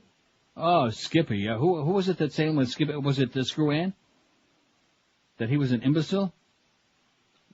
Far be it from me to agree with Screw Ann. Anyway, start your mouth-watering experience at Emerald Coast with 6 different soups, then sample dozens of delicious entrees. New York strip made to order at the Gourmet Center, a sizzling Asian grill featuring grilled shrimp scampi style, jumbo scallops wrapped in bacon, and their new seafood Saint Jacques.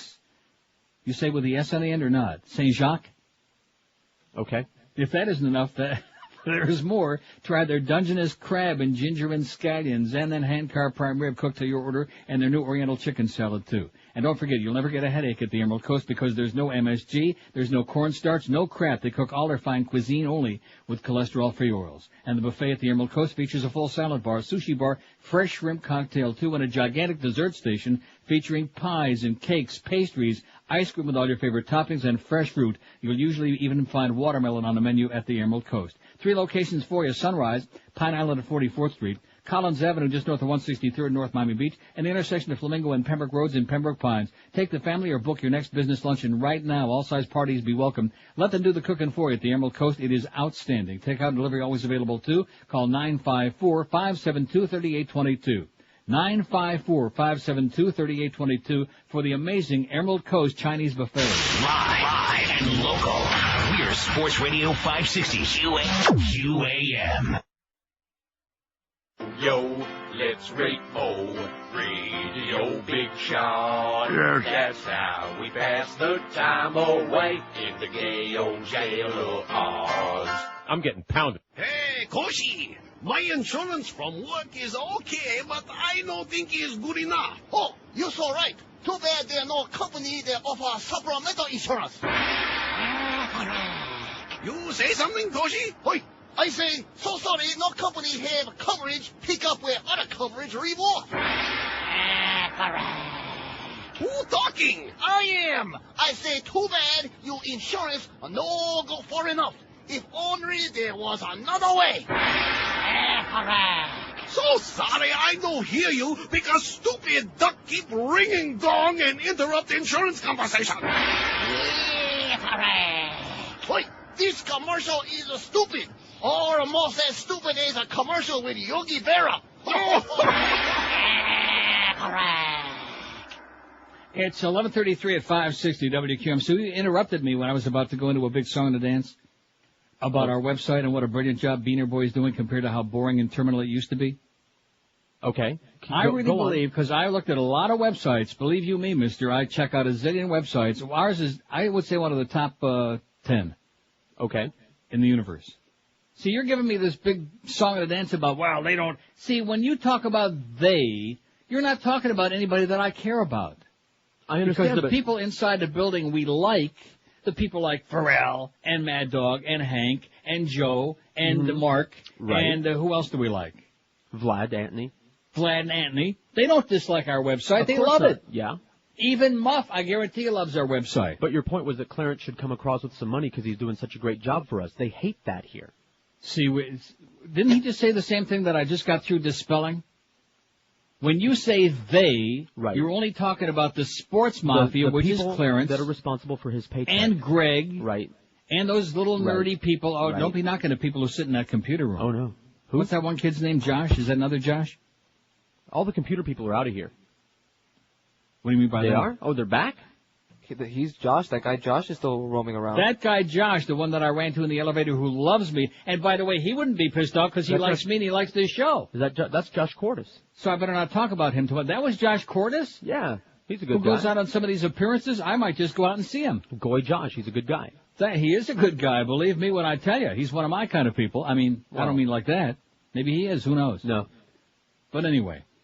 See, so you're again, being Mr. Negative. I think the audience has got a point about you. I'm trying to make a point here, especially on the day that we've got maybe the greatest picture in the history of the Internet. You're missing the point. I bet you that Al Gore, who invented the Internet, would even probably send a telegram and say, Beaner boy, great job.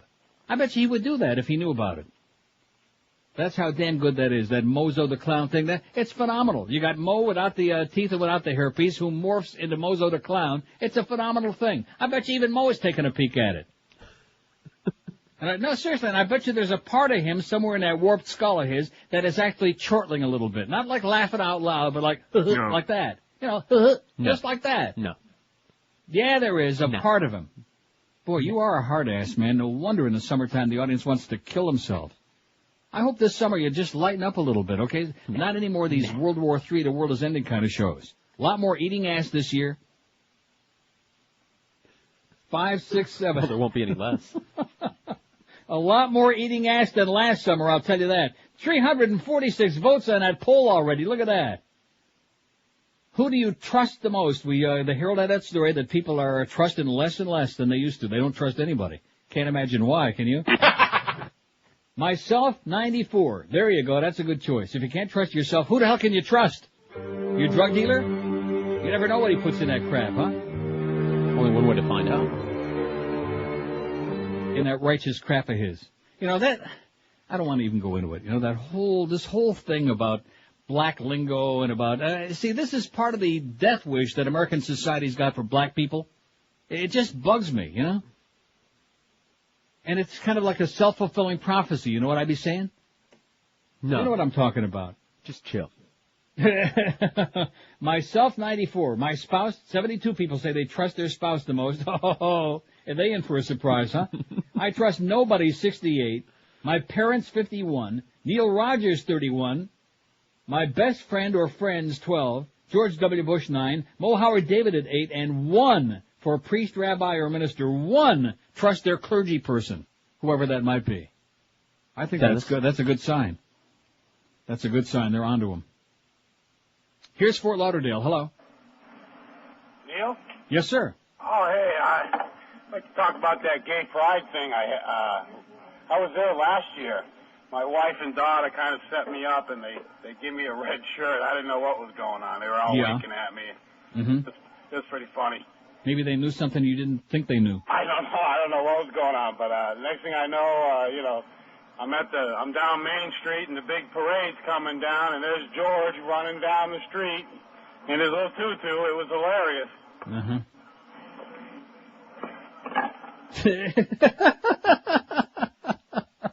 Oh, 567-0560, pound 560 on the AT&T. Seriously, when I talk about people with a drug problem, that's our audience, man. Remember we did that poll a few weeks ago? Sure. How many of you are addicted to what? 98% of those people said that they have a serious drug problem and they want some names and phone numbers immediately. That's their problem. They don't know where to get it. Here's Plantation. Hello. Did you say Plantation? Yes, sir. Oh, I'm sorry. Hey, what's up, Neil? I was talking about the videotapes that you have that you're... What is it? That was it. No, we had a call waiting there and just got cut off. No, that was him hanging up. I beg your pardon? I think that was him hanging up. That was funny, don't you know? I see. 567-0560, pound 560 on the AT&T. We don't even get to that point because as soon as they make the first sound, George's like, every call now. George is like so psychotic. What? It was a crank. Yeah, but why can't we get to the point where we find that out? I got to that point. You mean like when he said hello? That's right. Oh. See, because I don't hear it as clearly as you do. Right. You follow what I'm saying? Oh, I know. Being I about understand. 50,000 miles away. Like There's Tom a Ziegler delay. would say, I'm out of touch with it. Here's Miami Beach. Hello. Hi, Toopkins. I'm waiting for my bedtime. Oh, God. See, Here's Pompano. Hello. Pompano. Going once. Here's Miami. Hello. Jesus Christ. These last 4 calls, I don't know how I'm going to follow these acts. Well, give it your best shot, pal. All right, I'll give it a try. What I have to say is not that interesting. Just don't cut me off yet. 567-0560. Well, I mean, he already told us it was going to be terminal, even though there's only one other call on the board. I'm not going to listen to that. Pound 5. We had every line was lit up there, and I go through. Let's keep doing that about 20 or 30 times, okay? And it'll take us right up till 2 o'clock. Every single line was up there. Out of that bunch, how many calls did we get? Any? No. I mean, like a real call. As the audience once again proves that unless we're building a list for a poll, they have nothing to say about anything. The Hillary book is out today, right? Right. Maybe they read it the already. big upset in the Belmont on Saturday. We got Game 7 of Stanley Cup Finals tonight. The Ducks and the Devils, for crying out loud. Which, if they were going to talk about hockey, now would be the time that we had finally Game 5 and 6 with a lot of goals and some excitement for a change. Even the girls' softball ratings on NBC beat out hockey over the weekend. Girls' softball had more people watching than the NHL Stanley Cup playoffs. What does that tell you? Talking about beating a dead horse. Why there's a hockey team in softball or a baseball team, I have no idea. But you know what Mo says? Oh, you don't want to be in a community that loses baseball. See, Mo, of course, being a Johnny-come-lately, has no idea that somehow we survived without the Marlins for a very, very long time. And we didn't have all of these stories about, well, you know, Mike Lowell is Hispanic, and therefore they can't afford to lose him. And when Alex Fernandez pitches, there's going to be an extra 30,000 people in the ballpark. All these other fairy tales, we've heard it until it's coming out of our ass. Rectum. Okay? It's old bullcrap, okay, Mo? It's like you, it's old bullcrap. But I love your picture. See, I want to be in a better mood during the break, so I'm going to, go back to the home page and get that picture on there, if I can. How come this thing? Oh, we you know start something? a gallery. No, it's very slow again, just like it was the other day. You want to know why? Because everybody's looking at that thing. Everybody's in the Mo zone. It's slow loading. In fact, you know how they have the family zone at the ballpark? With the low price seats? Yeah. How about the Mo zone? We're outside the ballpark? And to hell with that damn, we already got rid of Denny the Dolphin. How about a new mascot? You know, there's a lot right across. I say let's bring back Zimfer to do the play-by-play, and we'll make Mo the mascot. All right. Yeah, sounds good to me. Can't you just see that now? Him flitting up and down the aisles all through the stadium during the ball game? I'm looking at the minx that we have hanging over Luis's shoulder over here. I'm thinking, because, you know, he's got to have a get-up. Now, were you there the day that I actually put that on my head and walked into the... Yes. And I think he liked it. He was thinking about borrowing it. Where'd you get that one? Can I have that for a week or two? 11:42 at 560 WQM. If you're fat, and believe me, most of you are. Okay, I don't even have to see you. Most of you are fat. You've tried the Atkins, you've tried the Stillman, you've tried the grapefruit diet, you've tried the Sarah Goldfarb diet. You've tried them all. Balance for Life is something you ought to try because this just might be the piece of cake for you without the cake. No cooking, no shopping, no cleaning, no figuring anything, no calorie counting, no carb counting, no worries, just great results. The weight pours off your body, and you'll be satisfied because this, unlike the other programs, keeps you full. Plenty of food in that little black sack that they deliver to your door every day by 6 and 8 a.m. Plenty of food to keep you happy all day long. 3 delicious gourmet meals, 2 delicious snacks are in your black sack, and you get to choose between 2 choices for each meal every day that you're on the program. So unlike some of these programs where they give you like the little tiny containers of artificial ingredients and chemicals in a tiny box for a parakeet, forget about that. Everything is fresh, delicious, using the best ingredients, and it's good for you too. So forget about all that fat. Forget about being out of shape and lethargic and diabetic and those tent-sized clothing that you wear. Let Balance for Life help you once and for all. Call them today and find out what this is all about. This might be the answer you've been looking for years. Call 954-568-3229. 954-568-3229, or get more information about it on their website, balanceforlife.com. Live and local. This is Sports Radio 560. QAM. Hell, it damn near killed him. Coming up on the next Bland Date. Hi, I'm Roger Lodge. let's take a sneak peek at Eugene and Edna's uneventful, unexciting, bland date. Edna, if you'll allow me, I'd like to order for both of us. Okay. Waiter, we'll have 2 slices of white bread and a couple glasses of water, please. No ice in mine, please. I could tell you like to party. Wow, well, things are about to heat up when our insipid couple hops in the cab on their way to give each other massages at the sexy spa. Well, I must say, I'm glad I brought my bunion liniment for our massage. I can't wait. Oh, look, miniature golf. Oh, let's go there instead. Oh, you're pressing all my buttons tonight, sister. Driver, follow that windmill. Hubba. Now the moment of truth. Will Edna and Eugene say goodnight, or will they get that party started? Hey, would you like to come inside for a drinky poo and a little fun and games? I don't know. I've got hot Ovaltine and Scrabble. Whoa, take me, big boy. Mom, we're back. That's tonight on an all-new Bland Date. Rules of attraction, sex, drugs, and rock and roll. See, a boner boy comes up with a movie called Kids. It's got like a bunch of 8-year-old kids doing stuff in it. I can't believe you're throwing that at my feet. What do you mean by that? He's throwing it at your face. I'm throwing it not at your face. I'm throwing it right at your rectum. Like that. He just caught it. I told you do not watch that movie. I'm the one that stopped you. I'm the one that saved you from having to watch that crap. Yeah. What the hell are you talking about? You're the one that recommended that I should go out and get that in Gummo. And Bullies, right? Did George recommend Kids? Not me. No. I never saw it. No, George recommended Bullies. Yeah. Right, which he admits to that, and that sucked. It was awful. But you're the one who said, oh, if you like that, you'll love Kids in Gummo. They're sitting on a shelf in there. I'll be more than glad to stick them up your for no extra charge. No thanks. Let me see what Clarence is doing. He said he's got your check in his Rectum. ass. And the only way you're going to get it is with your teeth. Yeah, he said he was checking his ass. Sex, drugs. He did say that. He said he was checking his ass to see whose elbow that was in there. Anyway, this rules of attraction. Now, a really good-looking guy in here who's in the beginning, and then we don't see him again till the very end. I don't want to give it away. Victor? Okay. But I will just say this, that Shannon Sosaman, who plays Lauren, she's with the black hair. She's cute. See, I'll give it away, and then nobody will watch it. Don't give it away. No, I don't care.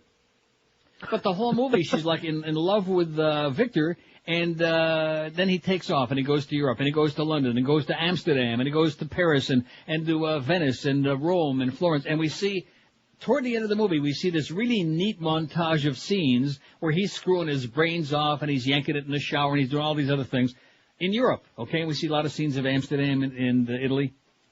Then he comes back home, and she shows up. She's been turning everybody else down during the movie that wants to screw her. You see where this is going? No, where's it going? Because she's waiting for Victor. She's waiting. See. She's saving her virginity for Victor. And she shows up at Victor's door, and he opens the door, and he's stark naked inside. And there's some bimbo dancing on his bed, stark naked also, with an American flag painted over. So we certainly can't see certain things. But anyway, he says, who the hell are you? You follow what I'm saying? Who the hell are you? Exactly. As if he don't remember this bitch, and she's been pining away the whole goddamn movie, turning everybody in town down, waiting for Victor to come back. And of course, Victor at this point is, with all the sex and the drugs. So you faxed me this story, which we already had on our website, but there is something really interesting about it. New Hampshire Episcopalians elected an openly gay man as their next bishop Saturday, which we had on the website over the weekend, but a historic vote in a church deeply divided on the issue of homosexuality. The selection of Reverend V. Gene Robinson, 56, who was chosen over 3 other candidates in voting by New Hampshire clergy and lay Episcopalians, if we can say that, is still subject to confirmation next month by the church's National General Convention. The confirmation is likely to be a heated battle with international implications. Robinson drew opposition from many in the Anglican community worldwide. Now, here's the interesting part, because I knew there would be one. The Reverend David Jones, rector of St. Paul, said he was thrilled with Robinson's selection, even though he recognizes that the Bible speaks against homosexuality. He said, "You're gay." The Spirit works through that man, so who am I to say God's not supposed to do that? Reverend Jones You're gay. said. How did that? Didn't make that up. Reverend Jones. Who's not one of your favorite people, I take it? You're gay. Just because he calls 40, 50 times a day? So you take these things personal. I don't. Yeah, right. I'm used to it after about 100 years of it because I get paid tomorrow a lot of money. 5670560 pound. No, see, I really do. I really don't care. I keep saying that, and you don't believe it either. I'm laughing at Carlos. Well, what's he doing now?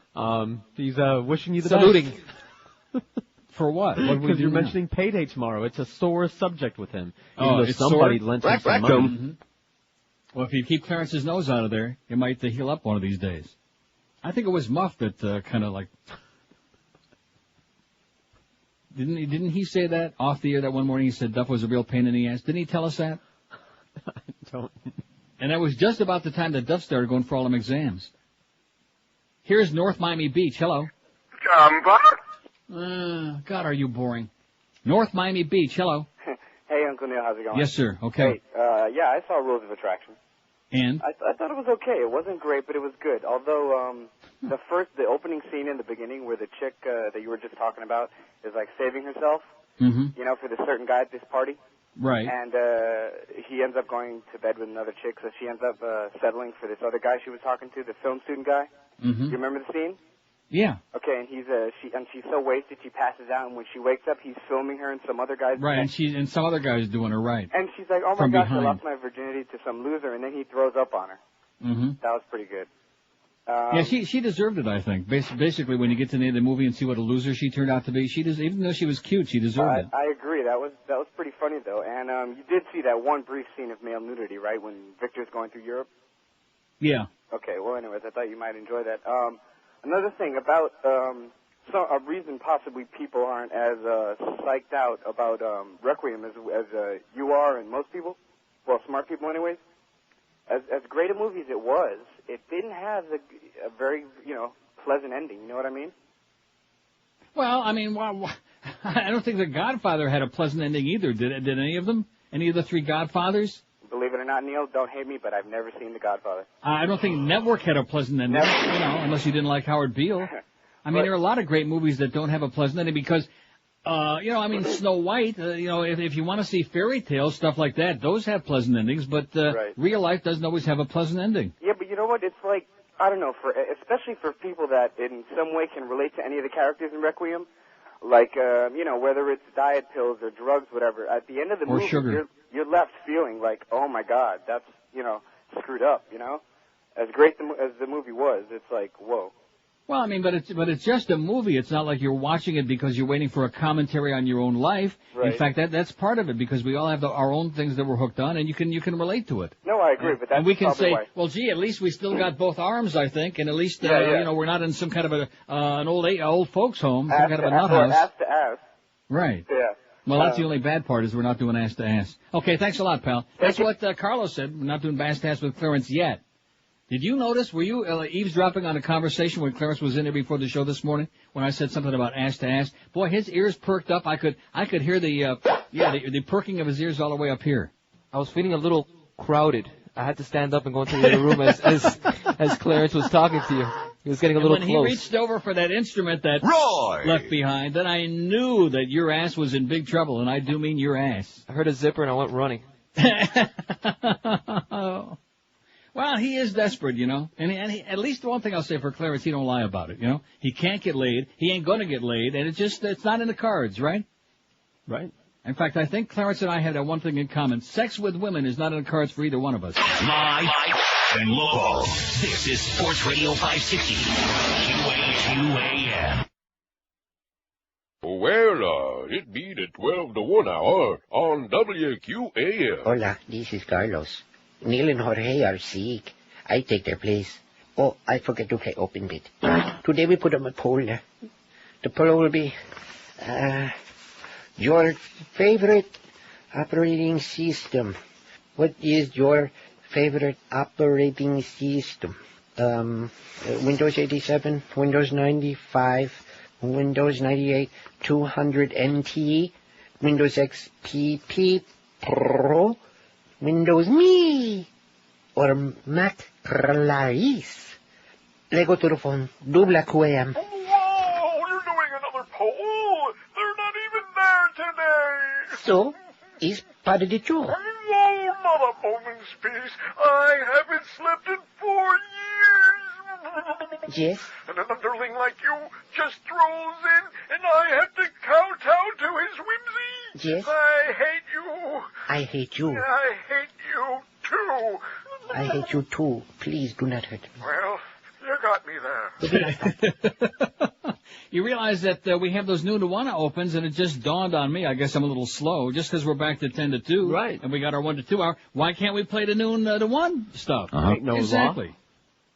In fact, I'm looking now for that damn Ileana Gross-Leighton and the Rosanna Dana thing, and I play can't that find every it. I hour. got it here somewhere because I played it. What? You could play that every hour. Because that one fits in with any goddamn hour. I'll find it.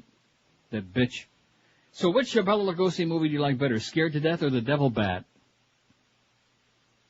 No, the reason I'm asking that is because I bought this way back when, in the beginning, when you started talking me into buying all these DVDs. Right. I bought this Bela Lugosi collection volume 1 because Dracula's not on DVD yet. Okay. And even if it were, well, how good would the quality be, right? They digitally remaster. Who the hell knows? Plus, they could put all kinds of extraneous stuff on. But Right. anyway, it's not available. So here are two movies that I never heard of, Scared to Death and The Devil Bat, with Bela Lugosi, who is one of my favorite people. Now, you have that up there with you, I take it? I have it in my hand right now. Why? Well, I want to borrow it, but obviously not. Scared to Death on DVD for the first time, mastered from a restored original 35mm theatrical Right. color print. They're doing some wonderful things with that. As a matter of fact, what they did with Metropolis is phenomenal. Original release 1946 with Bela Lugosi, George Zucco, Nat Pendleton, Molly Lamont, and Dave Lamont, and Lamont Cranston, The Shadow. And then The Devil Bat, 1940. I don't know. It's one of those you have to be just in the right mood, I guess, to pop in there. I love that stuff. Do you? Mm-hmm. You'll like Rules of Attraction. Believe me, it's your kind of I'll movie. watch And you it. won't like the ending. See, this is what gets me now. Although the guy wasn't saying he felt that way, but some people won't like the ending of It doesn't have to be a Requiem. happy ending. That's not the same as just a decent, good ending. Yeah, well, Rules of Attraction doesn't have any ending. Okay. It ends, you know that one bit I was playing, the Boca Brian bit, how it ended? No, that's how the movie ends. I'll brace myself. Like he's in the middle of a sentence. Well, I mean, it doesn't make any difference whether I tell you or not because you won't know when it's going to happen. Right. But like he's at that, and then that's it. And then you go to the closing credits and you say, what? What? All right. Here's a fact says I loved all the movies you've talked about. See, I'm enjoying the movie thing because it's opening up to me, and maybe it's a selfish thing, and then the people out there who hate movies or are just a bunch of sourpusses, oh, gee, this is getting so effing ponderous. I don't give a crap whether it's ponderous or not. I've heard your material today, Right. what it is, the usual chamba. You know, I've heard What it. do they got? What do they want you to talk It about? was George was a gay day. God almighty, man, talk about a bunch of overgrown children and you wonder why America's in the shape that it's in, and we got a moron for president, you wonder? God. See, one of the problems we have with this show for the last 70 or 80 years is that we've got a lot of amateur comedians out there who think because the show is amusing at times, and sometimes very amusing, that they're amusing. Guess what? That's where you made your first mistake, okay? You're not amusing. You're not funny. You're not hysterical. You're not a panic. You're not, if you were, you'd have your own show. But most of you are not. That guy with his I think that was Reverend Jones doing his own voice. It had to be. I mean, who else could be possibly so stupid? I'm even giving him like a little publicity with that Episcopalian story there. You're gay. And he still can't control himself. Put on your baseball cap, stuff it in your ass, go to Pompano Park, even though there's no live racing now until the fall, and see if Dick Feinberg will talk to you, which I doubt. He's probably gone anyway, if he's smart, for the summertime. And everybody out of there for the summertime? Yeah, gone. You would think so. Anyway, here's the two movie suggestions from this faxer, from Greg.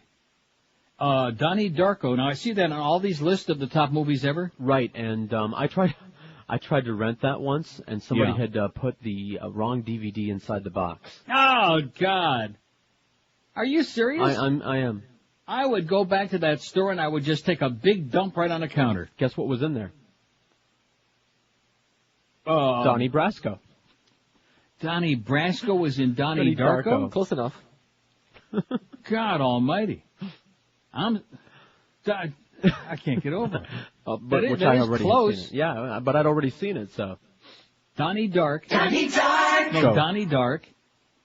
Along the lines of Memento and Requiem, it says strange but great. Oh, I like strange. I do like strange. Who See, doesn't? these people that are all like, what did it mean? Forget about that. Just sit back and enjoy it. We've talked about this for years. Every one of these pseudo-intellectuals or little amateur hour type of, they want to go there and they want to analyze it, okay? If you want to analyze something, go see Clarence. He's not busy.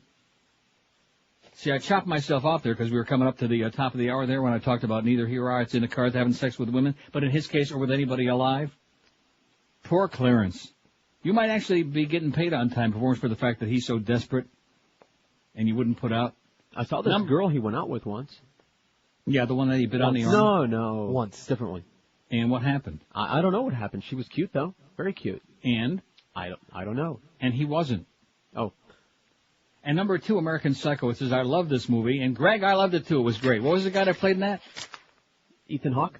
No. No, not Ethan Hawke. An American Psycho? I don't know. I didn't see it, see. Oh, you didn't see American Psycho? I'm the one that saw it. And I can't remember his name. No, I love him, but I can't remember his name. He was very good, though. It was an excellent movie. See, we're doing a lot of public favor here, and all these people that are seeing some of these movies they never saw before, we're doing a tremendous public service, which probably isn't as entertaining as Chamba, but we're doing the best we can, okay, with limited budget. Here's our poll question today. Who do you trust the most? 449 votes. Myself, 127. Good for you. My spouse, 94. I trust nobody, 88. My parents, 63. Neil Rogers, 38. You know, another choice we should have put on there, my bookie. But we didn't. No, don't put that on. Hank will vote. My best friend, 16. George W. Bush, 12. Mo Howard David at 9. And my priest, rabbi, or minister has only 2 votes out of 449 votes. Pretty lame, all you clergy people out there. They're onto your crap. They're onto your charade. They wouldn't trust you as far as they could heave you. They had a statistic on the news over the weekend that since the Iraq attack, there's been a 250% increase in child diarrhea in Iraq. I was asking George before the show, how do they measure that? You know, is it like in liters or in quarts and gallons? I'm sure it's liters. Oh, God. Here's Miami. Hello. Neil, is that you? Yes, sir, it's me. Hey, Neil. Hey, I don't know if anybody called and told you this, but there's more evidence that good things are coming to your radio station. The Mozo's billboards are gone. Yeah. And what about the rest of them? And they need to change yours so the right time is on there. No, but is mine still up? Yours is up. Mine is still up and Mo's is gone. How do you like that? It doesn't take a rocket scientist to see the handwriting on the billboard. Exactly. Hey, I need to ask you another question. There's different types of moviegoers. Are you the kind that goes to the movies when they first come out, or do you wait for them to come out on cable or just buy them on DVD? No, I wait till they come on cable or on DVD. And George, you're the opposite, right?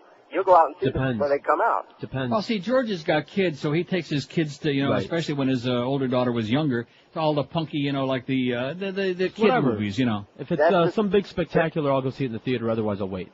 Raiders of the Lost Ark, Star Trek, crap Star like that. Wars, Sure. Star You name crap, it. whatever. That's the trap. You got the kids. I've got the kids too, and you know what? Can't sit out. I can't wait till college comes. See you guys later. Thanks, Neil. Okay, pal, thanks. Yeah, he don't want to go see those punky little movies just to entertain his kids. He's tired of that crap. How many times can you watch Uncle Remus anyway? About 30, man. Let's see. Not more of these I think you make these up, you know? Speaking of the billboards, yes. I haven't seen yours come into work in a long time. It's apparently been replaced by a billboard that says, Jesus is a Jew. Oi! Okay. How long did you think they were going to be up there anyway? I mean, this cheap-ass outfit, it's a miracle we got anything at all. So, and that's a good excuse. New lineup. Now we have to wait because there's a waiting period. Well, what'd you think? Jesus Christ. LaGrange, Kentucky, a retired Roman Catholic priest who admitted to molesting 21 children for decades, pleaded Monday to more abuse charges, meaning today. We had this story last week, and now we got more. The Reverend Lewis Miller, who was at the forefront of the Louisville Archdiocese sex abuse scandal, entered his plea in Oldham County Circuit Court to 14 felony counts of indecent and immoral practice involving 8 children. The victims, 7 boys and 1 girl, all were under 15 when the alleged abuse took place between 1972 and whatever, because there's a thing missing.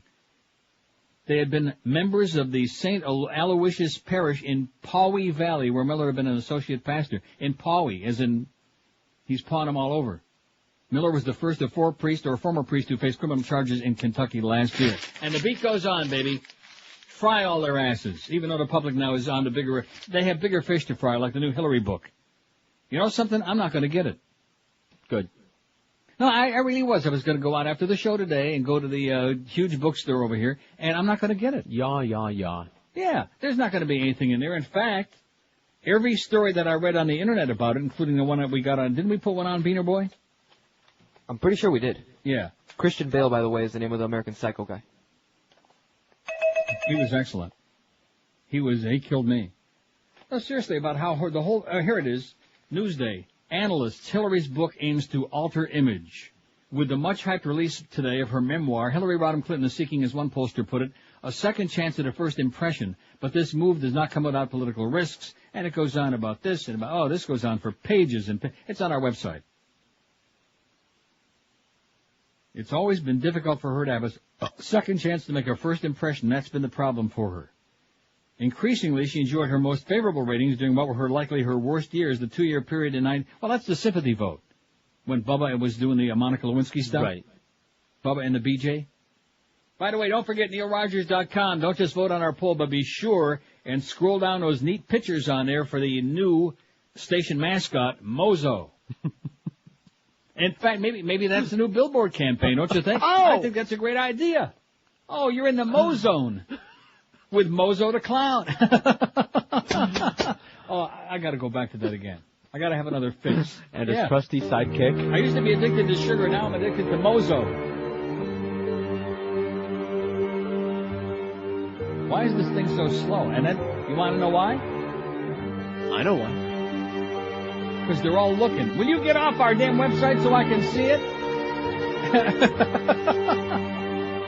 Here we come. Come on. There he is. Oh. You know, the colors are so vivid and massive on that thing. It's just amazing. It's like he glows in the dark. Maybe we can have a Mozo wristwatch that glows in the dark. He lights up in the dark. Ooh, you know, they have those 3D things, like those cards that, depending on which way you look at them, right, you know, like the baseball cards, they change the pictures. Right. Yeah, there you go. Oh, I love it. Just imagine the possibilities. 1213 at 560 WQM. I'll tell you a lot of great possibilities of getting you into a great new vehicle at an unbeatable price when you do your vehicle shopping at Hallett Pontiac GMC, where you'll talk to our good close personal buddies, Tom Lehman and Joe Pareto, the sales manager, and lots of other really nice people, too. The reason that Hallett Pontiac's been in that same location for over 35 years is because they make great deals, there's no high pressure, no BS, and they're nice folks to do business with, an unbeatable combination. And as far as your credit is concerned, you don't have to have perfect credit to be able to cut a deal at Hallett Pontiac. At Hallett right now, check out the area's biggest selection of 2003 GMC Envoys, Envoy XLs, Yukons, Yukon XLs, and Denali's. Nobody's got a better selection than Hallett, and certainly nobody's got better deals waiting for you. They've also, as you'd expect, got a great selection of pre-owned cars, trucks, and SUVs. So for the biggest selection of GMC SUVs, Neil deals, and lots more, see our good paisans at Hallett Pontiac GMC, 13401 South Dixie Highway. They're legendary in that spot on US 1 right across from the falls, open every day, 7 days a week. If you want more info on any of their great deals, call the Neil Deal hotline toll-free, 1-888-534-4211. 1-888-534-4211. And be sure and mention you heard about it here on this program, because you'll save even more, because our friends at Hallett are not ashamed to be loving this show and you folks out there. Hallett Pontiac GMC, they really be professional grade. Live and local. This is 560. The radio's all yours now. QAM. Do I like that?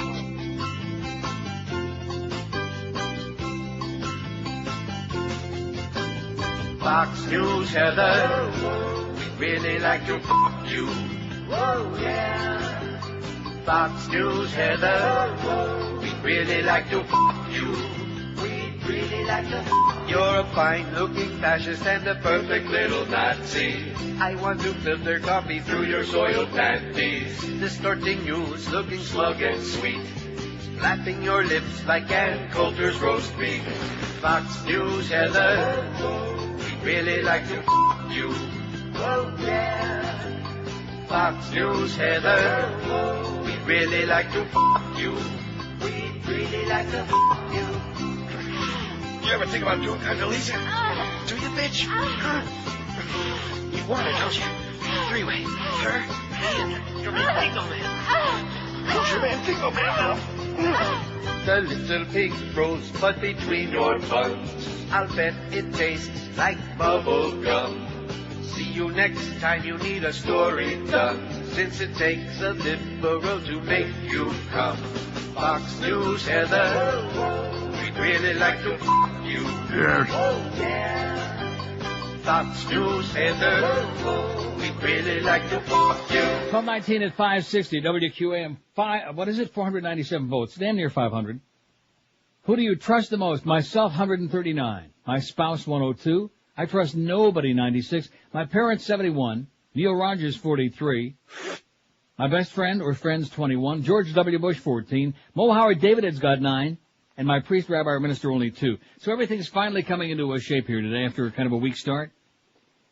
And things are rolling along, starting to get some pretty interesting faxes. And lo and behold, only moments ago, a fax comes over the machine, not from you, but directly from Norma Kent. More self-aggrandizement. Local team goes to bed about how the Marlins made history this week when they became the first major American professional sports franchise to enter into a long-term advertising contract with a major gay newspaper, The Express, and beep, beep, beep, beep, beep, in an effort to get South Florida sports fans to whatever. Ain't gonna work. Now wait until you see the rest. As part of the advertising package, the Marlins will receive a quarter-page ad each week in the Express from now till the end of the season. The ads began running last week. Now, here's the piece of resistance. Okay, you ready? Ready. The team has also given Miss Kent extra tickets to disperse as promotional giveaways on his popular morning drive radio talk show. Aired daily on WFFL 1400 AM. The show, now, is that a misprint, or is it, I thought it was FTL, is it F, they changed the call letters? That doesn't make any difference.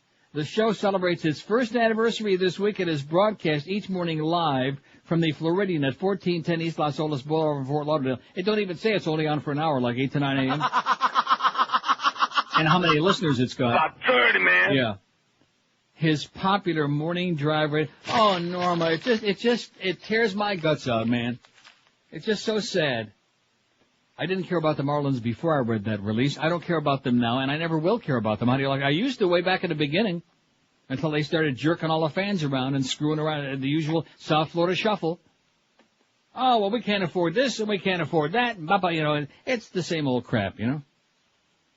But because they're advertising in Norm's newspaper, we're supposed. Don't you care about the Marlins now? Good God Almighty! Yeah, exactly. Coma-inducing. No wonder Mo turned into a clown. 567-0560, pound 560 on the AT&T and Verizon wireless line. His popular morning drive show, folks. Here's a call from Pompano. Hello. Hello. Yes, sir. Neil, you fat fag, you. Yeah, that's me. You know what happened with me, don't you? What's that? You're the worst blowjob I ever seen. I was at the hospital. I was the one that prepped you. Yeah, okay, great. You're the one that prepped, who was it, Muff?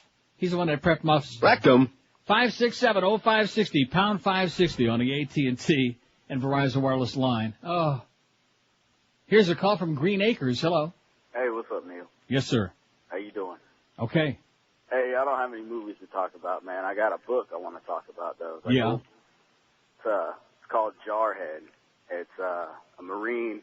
His name is Anthony Swafford, and he was a Marine in the first Gulf War.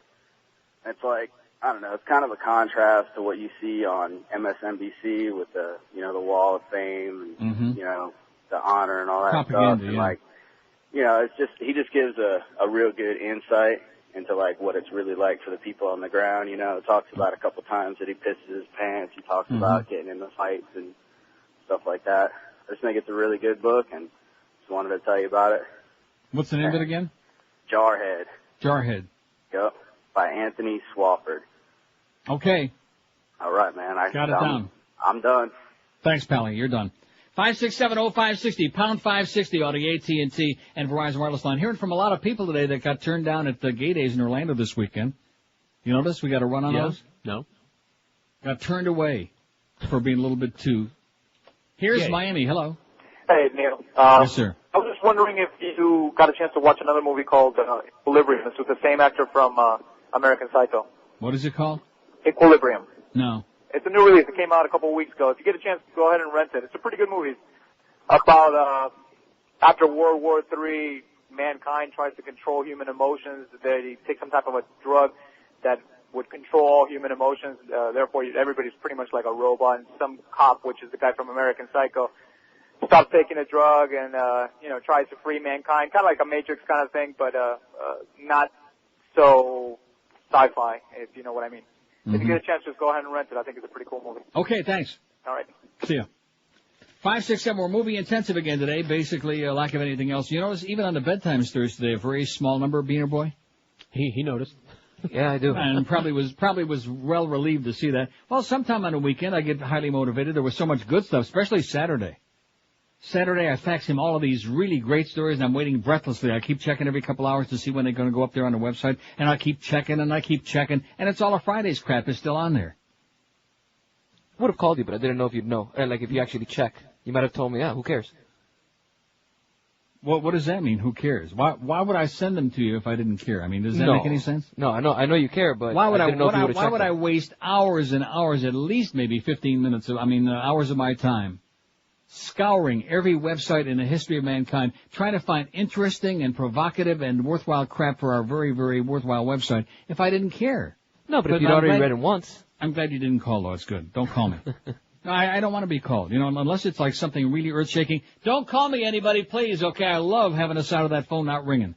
Oh, you know what I mean? Listen to that. Oh, I like that. I'm not hearing the phone ring.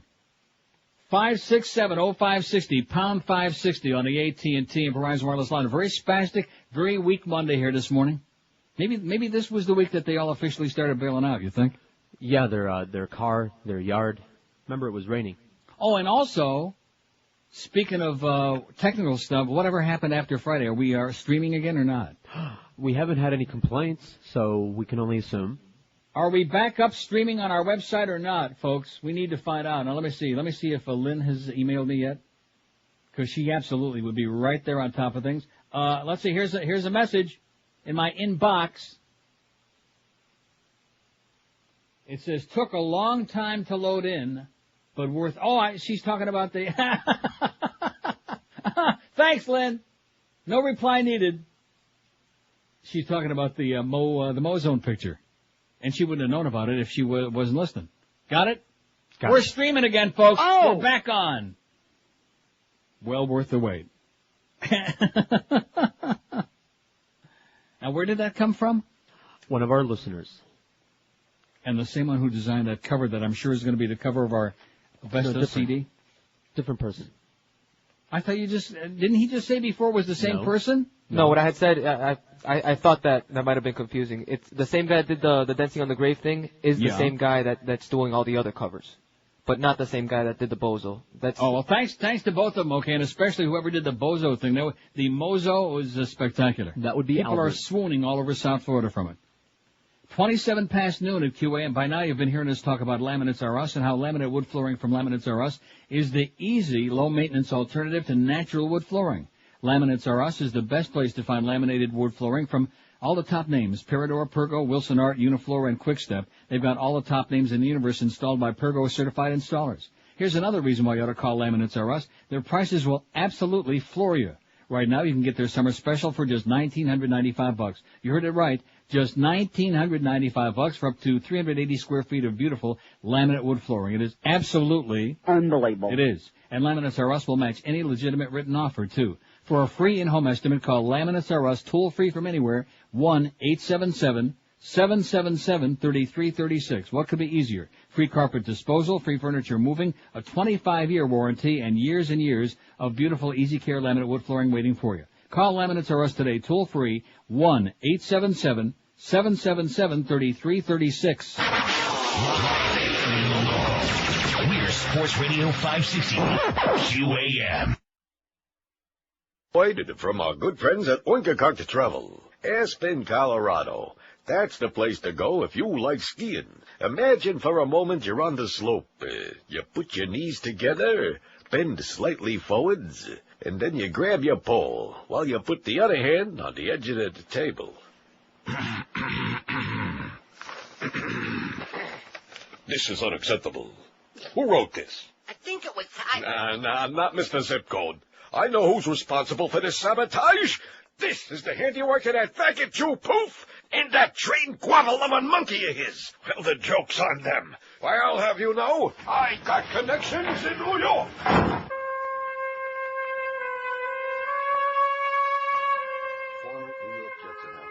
Send him in.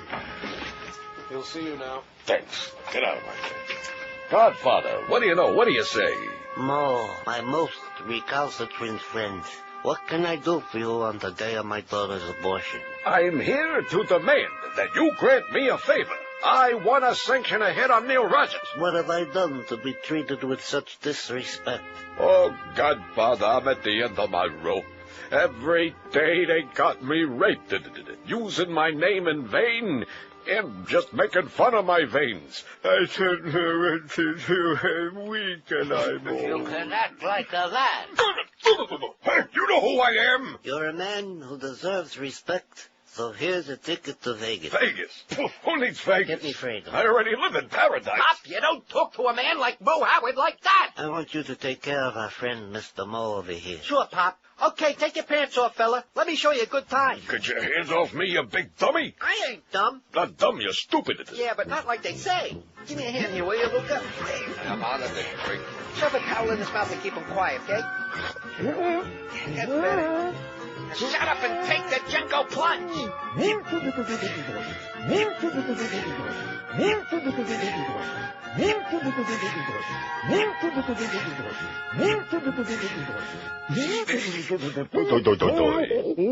$12:34, 26 to 1 at 560 WQM. We got the Mad Dog at 1 at the 2. Ooh, see, force a habit. Wouldn't that be great? You think he wants to come in at 1 o'clock? No. Mad Dog 2 to 4. The Humper Hank is back from the Belmont 2 to 4 this afternoon, or 4 to 7, whatever it is at Shula's. The Big O at 7. Oh! Eddie K 10 to 2 and Joe and Mark overnight 1 to 5, 2 to 5, whenever the hell they show up. Lots of calls about that Belmont, and that's good because people that call about horse racing, harness racing, thoroughbred racing, all of us over the age of 100. Nobody wants to hear that. Old cockers at the track. 567-0560, pound 560 on the AT&T and Verizon Wireless line. Weren't you disappointed Funny Side didn't win? Oh, yeah, crushed. You were disappointed.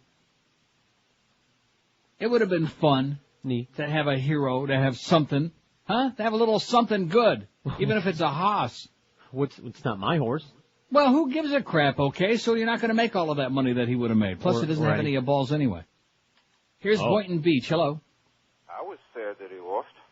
I beg your pardon? I was sad that Honeyside lost. Honeyside, yeah. Do you think that horse had a chance if the Didn't I hear you this morning on you were the first caller on the Ferrall show this morning. Chronic, oh, that voice, that sound, that voice. I can't take it. Not exactly a real prosperous day on the phone today, not a overwhelming response, but I still say, I don't care what anybody says. Those voices, those chronics, they just kill me. Don't you know that voice? Yeah. Dull. That dull sound, that dull thud in your ears, and you're saying, oh, no, not again. Not that voice again. See what I'm talking about? Old cockers at the track. It'll take Ferrall a little while, another week or so, and he'll be on all these chronics. He won't put them on. And you want to know why? He doesn't need them. No. Jodies, pills, uppers, downers. See, that's what he's got going. 567-0560, pound 560 on the AT&T and Verizon Wireless line. Here's Fort Lauderdale. Hello. Neil God. Yes, sir. Yes. Hey, a couple of things. First of all, on the billboards, the Mo Howard billboard on the Turnpike actually has just been moved to the other side of the Turnpike. As of last Friday, yours on the Turnpike is still there where it's always been, but Mo's has just been moved to the other side. So it's still there. It's still there, just on the opposite side. I can't stop. Before do they still have the old times? I'm sure. The old times and all the symbols of the schools as well. Yeah, all of that's intact still. Yeah. Okay. And also, Requiem for a Dream update at the Best Buy in Pembroke Pines. There are 5 copies on sale of the director's cut. $9.99. Great price. Really? Yeah. And, That's and I incredible. bought one of them, so there's 4 left as far as I know. Okay. George is on the way out. Yes, sir. And one last thing. There's a great DVD coming out being released tomorrow. The original length cut of Once Upon a Time in America, almost 4 hours long. Oh, it's coming out tomorrow? Yes, tomorrow. The release date's tomorrow. I'll be there standing on line. All right, thanks, Neil. Thanks, pal. That's great, because the 4 hours long, isn't that good? Oh, yeah. No, seriously, it's a good movie. There aren't too many movies that are worth sitting for 4 hours and watching. Of course, you don't have to watch it all in one sitting, although it does, take something away when you get up and go take a big dump. But, no, that's worth seeing. And that's another one that you keep telling me the ending is okay, and I'm telling you the ending is there is no ending. I was really high, and of course it was after 4 hours. I might have been asleep when the ending came around. There could have been it. The director's cut, Once Upon a Time in America, with Robert De Niro and Brian Bloom. James Woods and his zits, hopping all over the place from that garbage truck. And the very young, not even using her real name, Jennifer Connelly, as some little punk. Oh, that's girl. right. Jennifer Connelly is in there, and the very young Brian Bloom. Jennifer, Carlos looked it up because we were wondering why we didn't spot that before. Oh, that's right. That's right. Name. Jennifer Connelly and Brian Bloom. That was like, he kept looking through the wall in the turlet and that stuff. 5670560. Pound 560 on the AT&T. Don't forget, if you missed the beginning of the show, Rules of Attraction, add it to your list. Beaner Boy hasn't seen it. George hasn't seen it. Beaner Boy still hasn't seen Magnolia. You got a lot of movie watching, a lot of time. Or Happiness, which I gave him both. As a matter of fact, Magnolia is due back tomorrow. So that I guess puts you into a corner. You're like in a box now. It corners you right into a box, kind of like the way Clarence had you this morning. So no more excuses, no more car breakdowns, no more sad stories. Tonight's the night for Magnolia. Got it? Got it. Maybe Wednesday. Now my suggestion is if you have like dinner at a fancy restaurant tonight before you watch it, don't be ordering no frog's legs. Here's a lady in Boynton Beach. Hello. Hello. The lady in Boynton Beach is gone. We haven't had one female on the show. Hello, Neil. Oh, there she is. Okay. Boy, it scared the hell out of me. Speaking of provocative and interesting, yes, there's a story in the Palm Beach Post today on the front page. I haven't had a chance to read it. It says, Foundation's move to West Palm Beach rings bell. Richard Mellon Scaife's organization is moving to Palm Beach. Oh, great. So, right before election, it mentions some other organization that moved here from Winter Park to Winter Park, and they defeated the anti-gay bill. So you might find that of interest when you get around to it. Okay, I'll go on the website during the break. Okay. Thanks for the bad news. Right. Bye-bye. See ya. How do you like that? Richard Mellon Scaife, those Farbissina right-wing lunatics coming to Palm Beach. See, it used to be the places where they would always be like in Southern California, like in Orange County, or in Arizona. All the real radical far right-wing groups. Now they're all coming to Florida because that's where they seen the biggest crime. All the stuff, the hanging chads, all the crap. You ever check out the Palm Beach Post website? No. About twice a year there's some good crap on there. Here it is, palmbeachpost.com. Voucher students back in public schools. West Palm Beach clamors to block noise wall. Breaking news, Israel does... Oh, by the way, how do you like the road map? Oh, yeah. Can't get there. Oh, can't get there from here? From anywhere. Stocks decline in midday trading. Do you see the thing about Richard Mellon Scaife? Americans and Europeans flee Liberia capital. Are having a few problems there in case you hadn't seen. FBI drains Maryland pond and anthrax probe. Well, we better check that out. Don't you think? Okay. But I don't see squat about Richard Mellon Scaife. Well, either Beaner Boy will find it or somebody will fax it in. Or not, as the case may be. 1241 at 560 WQM. Don't forget, everything unctuous sooner or later finds its way to South Florida. I'll tell you a great place, and that's the Pizza Loft. They got 2 locations for you. How's Jeff doing? You heard from him lately? Not lately. Well, why not? I spoke to him Friday, begging for food, but he was busy. Are you serious? Yeah, well, Carlos was, yeah, he says it's been going crazy. It's been going crazy with business? That's what he says. Either that or he just didn't want to come over here. He didn't want me to feel bad. Nah, that wouldn't be the case. He loves seeing you guys and getting the free plugs on the air and going on and telling us all his sex stories for hours and hours and hours, all of them true. Maybe that's what he's been real busy doing. At any rate, I'm sure he's been busy cooking up all kinds of great stuff for you folks in Davie, of all places, on University Drive between Griffin and 595, right behind Pierwood Imports there in a legendary location, the Pizza Loft Plaza, with tons and tons of free parking for you. They got 3 different kinds of pizza, including that extra spicy Fugaza pizza. And they got calzones and seafood and veal and chicken and super subs and the best garlic rolls in the history of mankind. I always talk about how the garlic rolls are just dripping with garlic. Some people don't like that. So if you tell them, very light on the garlic, they'll do that for you. They serve it up to you any way you like it in the food, too. And the prices are so ridiculously low, you can take the whole family, the whole orifice there over and over again without breaking a bank. 954-916-8880. That's the number to call for takeout, delivery, or catering. 954-916-8880. Or in Plantation, the newest pizza loft out in West Broward, Nob Hill and Sunrise, right beyond Walgreens. 954-382-1999. Same great deals, same delicious food, same fresh goodies at unbelievably low prices. The Pizza Loft in prestigious Plantation, 954-382-1999. Live and local. This is Sports Radio 560, QAM. Oh, here's Comical Ali, the former Iraqi Minister of Information, with a sports update. Hello, sports fans. How about those Detroit Tigers? Whoa, Nelly, they're really hitting the cover off the ball, huh? They continue their unparalleled reign in first place with an unbroken string of supreme victories. Oh, doctor, their opponents are wetting their tiny jackstraps in fear. They could go all the way. Ha! That's your look at sports. This is Mohammed Saeed al-Sahab saying, we shall cut you into pieces like a snake. Stay tuned to this station for more updates from Iraq's Minister of Information. Rumor is Clarence is talking to him to replace the Beast on a Ferrall show in the morning. That's what I'm hearing. Here's that story. Foundations move to area concerns liberals. Did you find it, Boner Boy? Not yet. I'm still looking. Oh, I got it. I'll find it.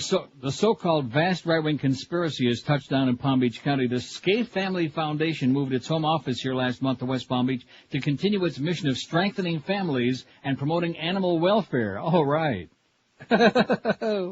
Since the 1980s, the foundation was headquartered in the same Pittsburgh suite with three other family organizations headed by billionaire Richard Mellon Scaife. He was singled out by the Clinton White House as one of the seminal figures in the vast right-wing conspiracy to topple the president. Now liberals fear the Scaife Foundation is riding a wave of conservative organizations that are expanding in Florida to influence the nation's agenda as well as the 2004 elections. In other words, if you think that they stole it in 2000, you ain't seen nothing yet. Florida, in many respects, is the most important state of the nation, said George Mersuli. I beg your pardon? Huh? That's his name, with a J. Florida Director for People for the American Way, a liberal policy group. Change something here and you can change it on the national level, whether it's school vouchers or gay rights. Obviously, the foundation sees some benefit to being here. And it goes on. It's a lengthy, I'll save it. We can put it on there tomorrow, right? But of course. I mean, I could send it to you now, but, you never know. It might be another slow day with news tomorrow, so we'll save it for tomorrow. Also, since I checked out the Palm Beach Post, here's that other story. FBI drains Maryland pond in anthrax probe. How do you like that? Just at the time when most of us had forgotten about anthrax. Frederick, Maryland, the FBI was draining a municipal pond today in search of evidence of how anthrax-laced letters were assembled in 2001 attacks that killed 5 people. You remember anthrax. The FBI's Washington field office released a statement saying that its agents and those from U.S. Postal Service were conducting searches related to the investigation of the origin of the anthrax-laced letters mailed in 2001. The purpose of these searches is to locate and collect items of evidence related to the attack. Statement says to facilitate the search activity, one pond will be drained. No further details were provided. Wouldn't you think that if there was evidence in the pond now that it would be maybe a little soggy by now? The anthrax? The anthrax or the evidence, or both. Just a little on the soggy side. It says for protection against airborne bacteria, a person could put envelopes and secured anthrax powder into the box, then wade into shallow water and submerge it to put the bacteria into the envelopes underwater. Some involved in the case believe, the Post said, the Washington Post. Afterward, the envelopes could have been sealed inside plastic bags to be removed from the underwater chamber. So they're, how do you like that?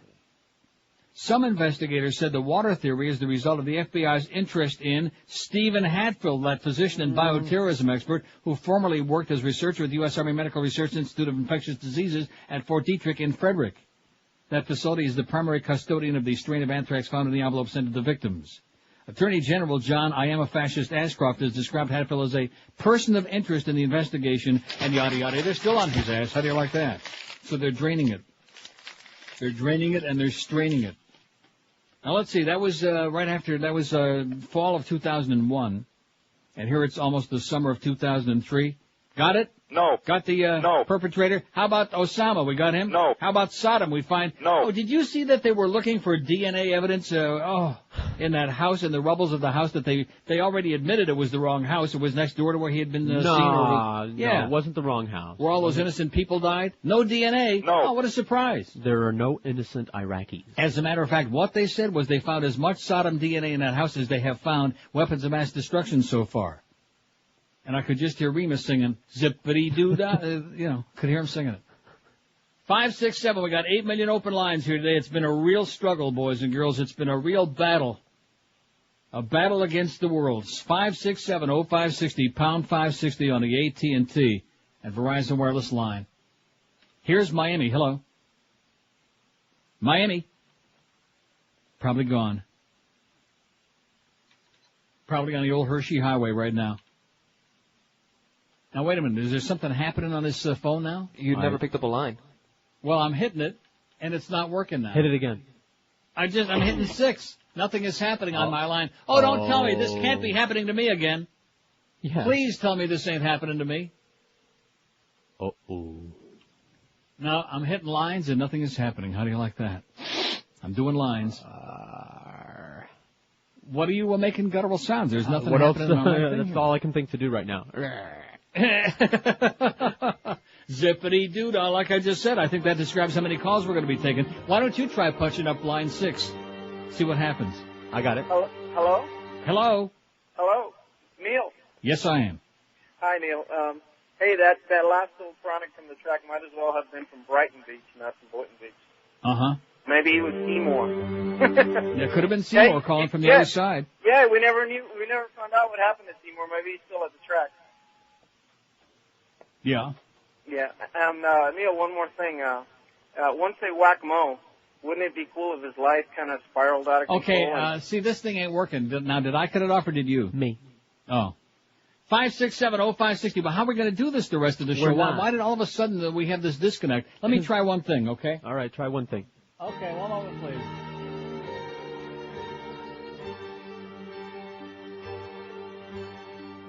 Ooh, it's coming back. Now, I bet you my dots and maybe my check mark. There they are.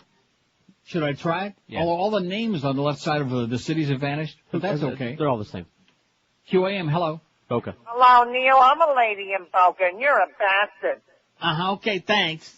Thanks for the phony voice, or the real voice, whatever the hell it was. 567-0560, pound 560. Maybe that was Mo's wife, you think?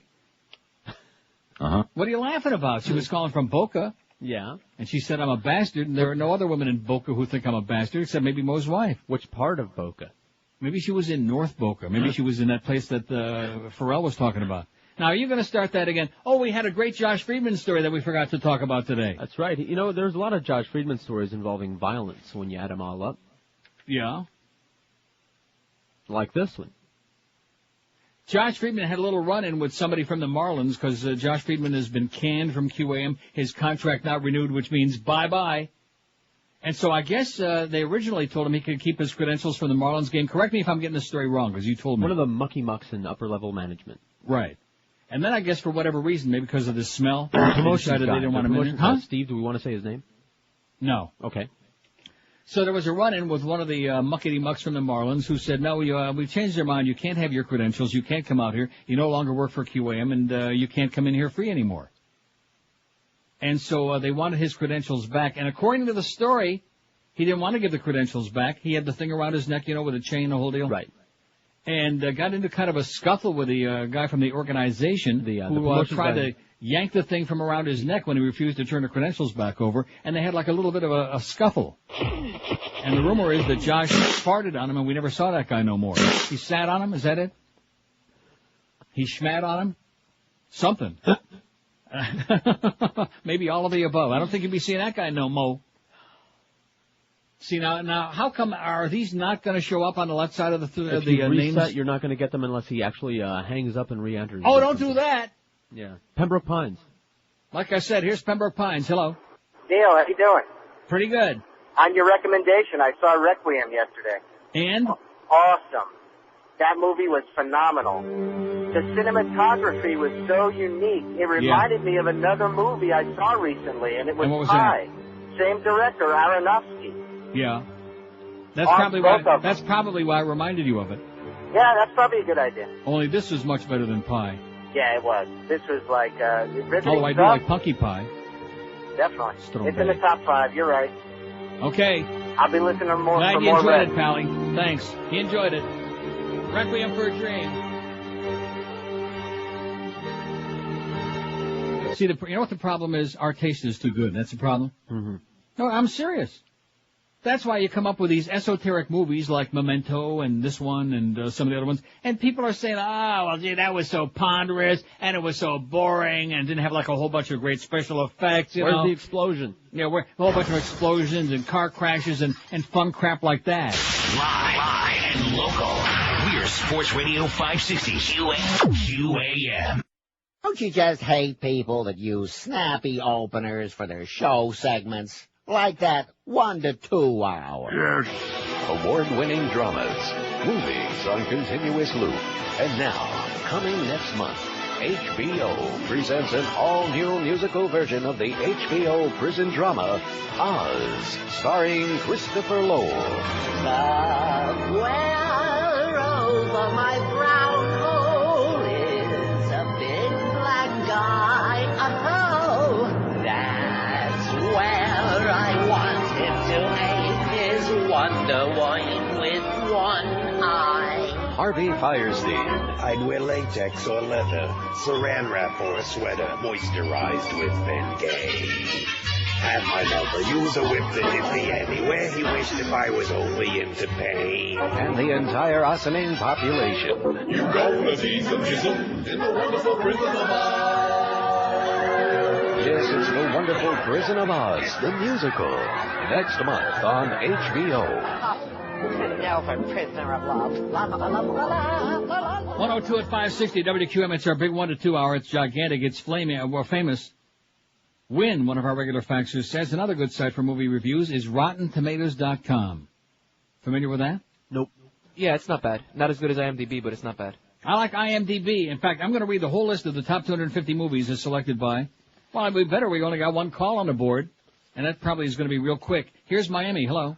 Hello, Neil. Yes, sir. Hey, what's up? How you doing? Nothing. Hey, I just wanted to tell you that that I like your show, okay? And have you ever seen the movie The Usual Suspects? No, I haven't seen that. That's a good movie. Okay, put it on my list. Thanks, Pally. All right. See, there you go. That's it.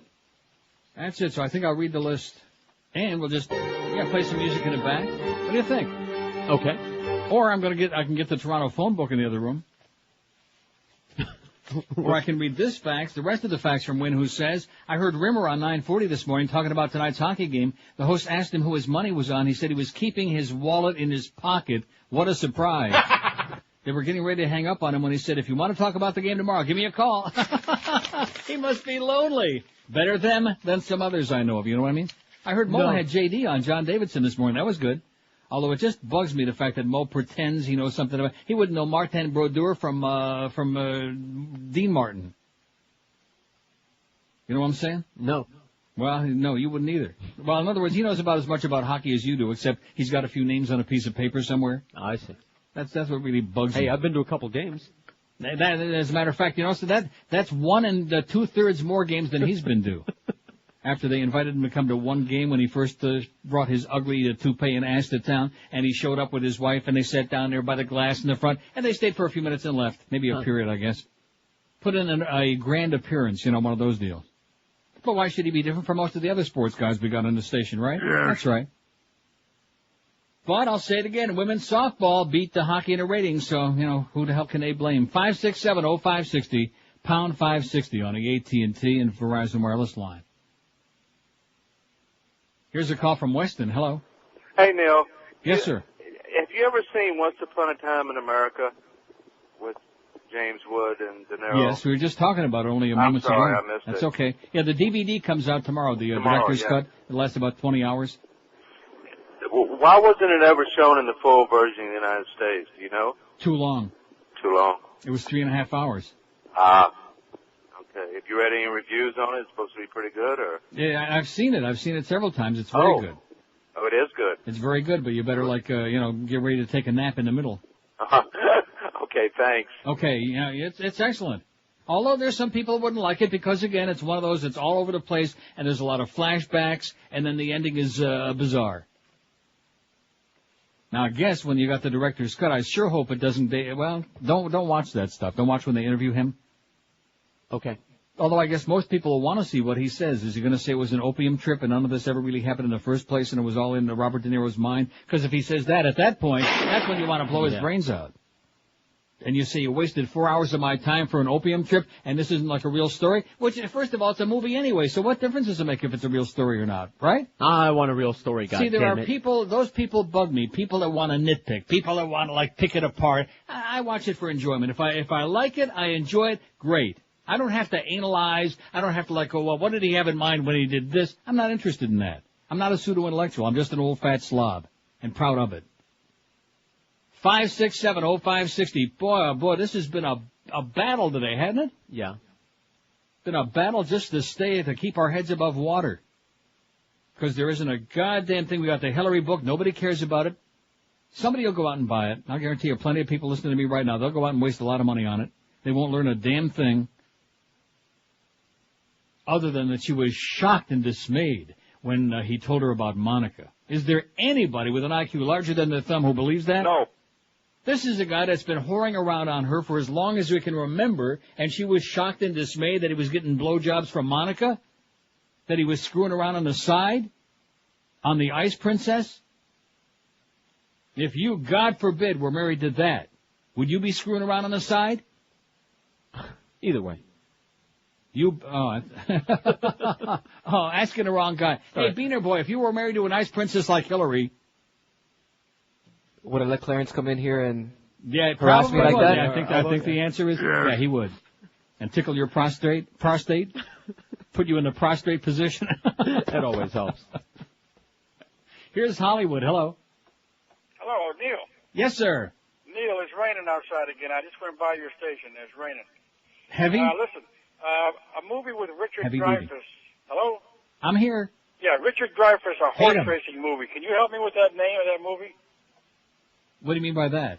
Well, what's the name of the movie? Do you remember that movie, the horse racing movie with Richard Dreyfuss? No, but I'll look up Richard. Are you serious, or is this a joke? No, I'm serious. Okay. It was filmed at Hialeah Racetrack. Okay, I'm looking on the Richard Dreyfuss thing on here, okay? Jennifer Tilly was in the movie. Jennifer Tilly? Yes, sir. Okay, Richard Dreyfuss on eBay, okay? This will have a list of every movie he was ever in and something he'd like to forget. Yeah, this one he'd probably like to forget. Young Runaways. No. Jaws, no. we know it wasn't Jaws. Krippendorf's Tribe. Another Stakeout. No. Mr. Holland's Penis, we know it wasn't that one. No. The Goodbye Girl. Nope. Lost in Yonkers. Nope. He wasn't at the track in Yonkers? He may have been, but this was filmed in Hialeah. Silent Fall. Moon over Parador. That was Nuts. a good movie, though. Nuts. The Big Fix. No. That wasn't it? No, sir. Stakeout, Tin Men with Danny DeVito. No. Lansky, no. The Goodbye Girl, no. The Prisoner of Honor, that don't sound like it. No. Once Around. American Graffiti, no. Signed Photo. No. Nice. Not So Nice. Oh, my God, no. Always. Let It Ride. Yes. Oh, fine. Thank God. I was getting rather exhausted here. Oh, my God. All right, one of my other favorite well, movies. wait a minute. Let me just click on it a second here and see what I can find out about. 1989. Okay. She was very hot in that movie, by the way. Who was? Jennifer Tilly. She's always hot. All right, I got another one for you. Cool Hand Luke. Yeah. The scene where the girl was washing the car was one of the hottest scenes in any of those movies. I guarantee it was hotter than the one where Jennifer Connelly was looking in the mirror in Requiem. Maybe. Yeah, I think so. Okay, thanks very much, pal, for killing me. Well, at least I found him his information. Now, what was the name of it? Seabiscuit. Let It Ride. No, I didn't really want to know. I just wanted to find out for him, okay? Jesus, Richard Dreyfuss has sure made a hell of a lot of movies. Not necessarily any good ones. I don't like him. No. Annoying. And you know why? I give up. Close Encounters. Oh, well, you can't hold that against him. But I do. His performance in that was such a bad movie. Yeah. And his performance was so spastic, and listen, I can't help it. Ever since that movie, I don't like him. I see him he's a melodramatic actor. And then Mr. Holland's penis or whatever that would talk about cornball. Yeah. Wow. Man, even in Iowa, even Defoe never had corn that bad. 5670560, pound 560 on the AT&T and Verizon Wireless line. On the Neil Rogers Movie Show. Oh! Yeah, let's just do movies from now on. Till at least 2 o'clock. Don't you think? Okay. Well, look at all the calls we had about Rules of Attraction. Oh, no. You'll like it. It's definitely your kind of movie. I wanted to watch it. You'll both enjoy it. You should go out and get that today. And you can have like a little circle jerk going. You can he's watching Magnolia today. You can watch Rules of Attraction and pass it on to him. So you can do like your own Netflix. And charge him about $10. Here's Lighthouse Point. Hello. Oh, Neil. Yes, sir. Yeah, you watched Memento, right? Yes. The way it's on the CD. Right. You realize that on the second CD you have the box with the blue cover? Sure do. The second CD has the movie in its correct order, so everything is going backwards. Bring that down. Forward. Are you serious? Bring it. Yes, Bring sir. it. Oh, I'm going to watch that today. Wow. You have to go. You have those funny menus on the front, right? Right. You have to find a picture. I believe it's either binoculars or a pair of glasses of some sort. Uh-huh. And you keep answering the questions as answer C, and then you'll come up to a sequence where you have to put 4 pictures in their proper order. If you put them in reverse order, the movie will play the way it should be seen without it going backwards. I'll be damned. Makes But that's it a lot only easier to on the second disc, though, right? It's on the second disc, yes. Okay. This way, a lot of people are having trouble watching it the first time and saying this is wacky. But when you do watch it the proper way, but that's what made it fun the first time is that it was wacky. It was all out of order, right? Exactly. The friends that I have watching it, and including my wife, sit there and say, "Oh my gosh, that is so weird. There's no way I'm going to understand how this movie goes." Yeah. And I find out that it's on the second disc, and once you watch it the second time around, well, you got to tell your friends they got to do a lot more drugs before they watch the first one. There you go. Okay, thanks, pal. Okay. Enjoy. Oh, and speaking of that, I'm so glad I knew that eventually we'd get a call that I really sunk my teeth into. Now, what do they call those things? Because I really poo-pooed it, because I'm just a novice at the whole DVD thing anyway, which, a lot of people aren't into it yet. Easter eggs? Well, what is it? Easter eggs? Easter eggs. Now we're talking. Oh! Now, what's the deal with that? I still don't know. I stopped pursuing it. I've never seen one. How are you supposed to find it? I mean, is this like a cult, an underground thing? Well, here's 2 things that I'm confused about. What are you laughing about? He's it's laughing. True. Yeah. There are 2 things. One group of people calls the Easter egg just any kind of hidden anything that you don't notice. Right. They're referring to that as Easter eggs. But then there are things within the DVDs that are specifically put there by the manufacturer just as a little extra, just as a little something for you to do once you've seen the movie. And then when you go to these websites, they tell you mean where like to that find. picture of Jared Leto naked? Yeah. Yeah. You go to these websites and they tell you how to find the hidden material. Like the one that I found is all very detailed. What website? I bookmarked it. One moment, please. Oh, that's right. We talked about it one day a couple of weeks ago. Easter eggs up your ass or something like that? eeggs.com. Oh, that's right. We looked at it. But, I mean, does that have like a link to all the different movies that have these on them? It's got a database, and it's got emailers have emailed their take on different things. So their take? Yeah. You look up a movie, and then you get to see what other people have said about where the eggs are, if there are eggs, what you find. Man. Part of the fun is the detective work, trying to find the eggs. Get it like an Easter egg hunt. Yeah. But you're telling me that you can actually do this on your DVD player? You don't have to, do this with a computer? Some of them. Apparently there are Easter eggs in everything. DVDs, software, audio CDs, you name it. You know what I really love? Those Cadbury Easter eggs. Oh, the ones with the cream? No, not the ones with the cream. No, the ones with the hard shell. Either or. No, the small ones with the hard shell. They have Cadbury's that have like a cream filling inside. I'm not talking about those. I'm talking about the small ones with a hard shell, man. That too. That are so good, and they come in a bag of about 45,000. Are you talking about the malteds or the non-malteds? I'm talking about taking a break. What? Stop! You maniac! Are you out of your mind? He's actually encouraging this. 114 at 560 WQAM. Let me tell you about something that's really good and safe to pop in your puss. In fact, I took mine this morning. Oleomed soft gel capsules. Men, they're good for you. Oleomed contains no sugar, no crap, Just the finest olive oil on the planet with lots of other good stuff. Not just ordinary olive oil, but super concentrated and loaded with health benefits for you. Oleomate in your puss every day can help reduce the risk of heart disease and high cholesterol, too. Plus, there are 14 different Oleomate formulas for you to choose from, each one combining pharmaceutical-grade olive oil with vitamins, minerals, and herbals to support specific health needs, from your bones to your blood pressure to your immune system. You just pick out the formulas that are right for you and what you need. Now there are 3 new Oleomate formulas. One to help you sleep, Sarah. One to help you control your weight when that refrigerator's starting to attack. And Cell Q10 for your heart when they start doing that shock therapy. Pick up some Oleomate today. Wherever you're out shopping, pick some up. It's at Publix, Eckerd's, Walgreens, Whole Food Markets, Navarro's, and Sedano's. Or order it online if you like at oleomateamerica.com. For more information, call toll-free 1-866-OLEOMATE. 1-866-653-6633. Don't be like Sarah Goldfarb. Put something good for you in your puss, some Oleomate, and start feeling better right away. Live and local. This is Sports Radio 560. QAM.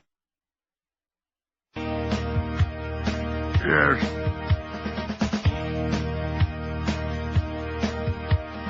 Everybody's spending all their time outside now. Come on, baby, put on something lotion. Use the cap with sunscreen or you're gonna get fried now. Come on, baby, put on something lotion. If you don't use any, you don't have a clue.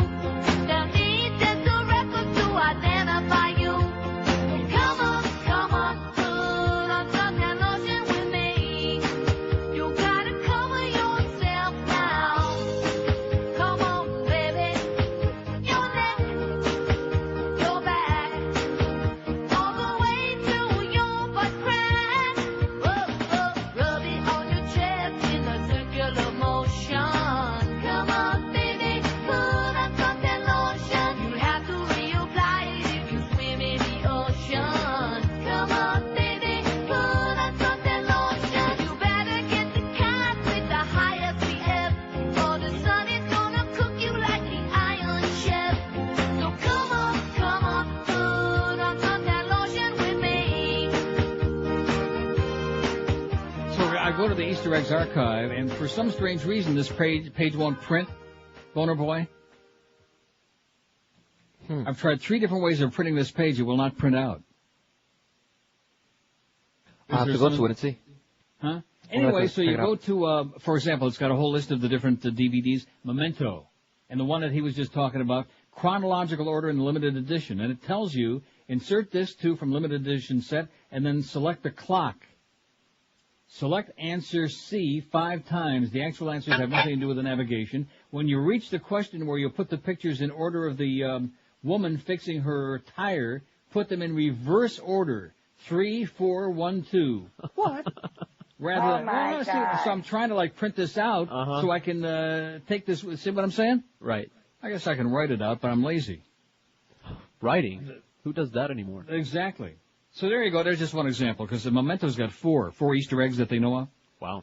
Isn't that exciting? Here's our chronic faxer Jane, who says, did you hear about the Republican plan to change the Senate rules on filibustering? The Democrats have actually been showing some balls and filibustering some of Bush's scary judicial nominees, which is most of them. The Republicans want to lower the number of votes from 67 to 51 and have Dick Cheney break the tie. Oh, no. Not going to happen. They'll have a revolution. Jane says, I know it's the caller's fault, but Ferrall does too much sports. Rounders, quackers, inners, outers. Yeah, see?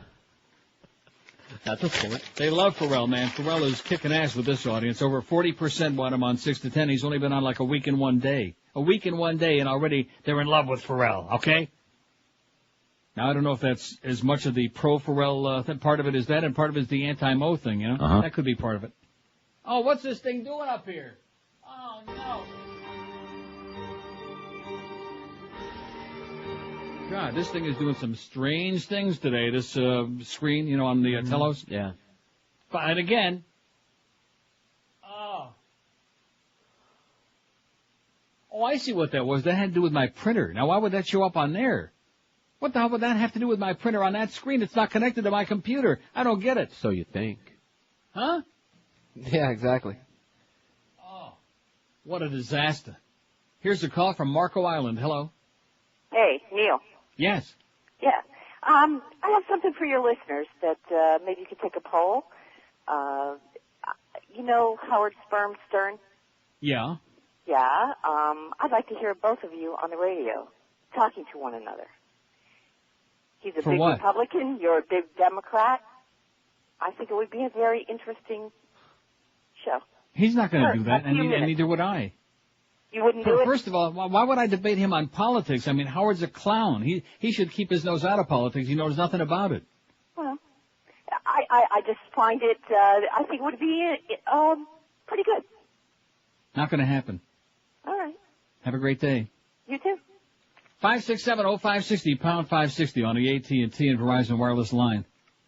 That's like saying, why don't I debate Ish Kabibble about, the race on Saturday? Hey. Do you know that there was a race announcer in Chicago who called himself Ish Kabibble? No, I did not know that. Well, no, you know that, because I was going to say about horse racing, but somebody would have caught me on that. No matter what you say, somebody goes, got ya. You know that game they play? Here's our poll question today. Who do you trust the most? Myself, 183. My spouse, 136. I trust nobody, 128. My parents, 95. Neil Rogers, 54. My best friend or friends, 25. George W. Bush, 19. Mo Howard David at 10. And my priest, rabbi, or minister, only 4 votes out of 654. Pretty lame on the clergy there. Pretty weak. Pretty weak. And what were you saying about eggs? I said I could go for some. Easter eggs. Why did you get me started with that Cadbury thing? Those things are killer. Those will just send your blood sugar skyrocketing. Those are like taking that needle that Harry was putting into that purple vein, that big oozing purple sore, and just sticking it right in the middle there. Ever have almond roca? Are you going to start with that almond brittle again that I turned everybody on to? No, it's Remember that almond brittle? Oh, yeah, I remember. Did you get it? Yes. Made I myself don't want to hear sick. about it. I forgot. sick. I forgot all about it. Here's Miami. Hello. Miami, buenos dias. Yo, Adonai. Baruch Hu Adonai, Hamvarach. What's up, Neil? How you doing, sir? Okay. Hey, I'm not sure. You're not really too fond of Dreyfus. Is that what you said a couple of minutes ago? I'm trying to say I can't stand him is what I said. Well, here's one movie. I don't know if you ever saw it. It was called Inserts. It was a movie, came out in the mid to late 70s. It was like the beginning of pornography, and Dreyfus was in it. No. Yeah. Oh, I don't want to see him insert anything.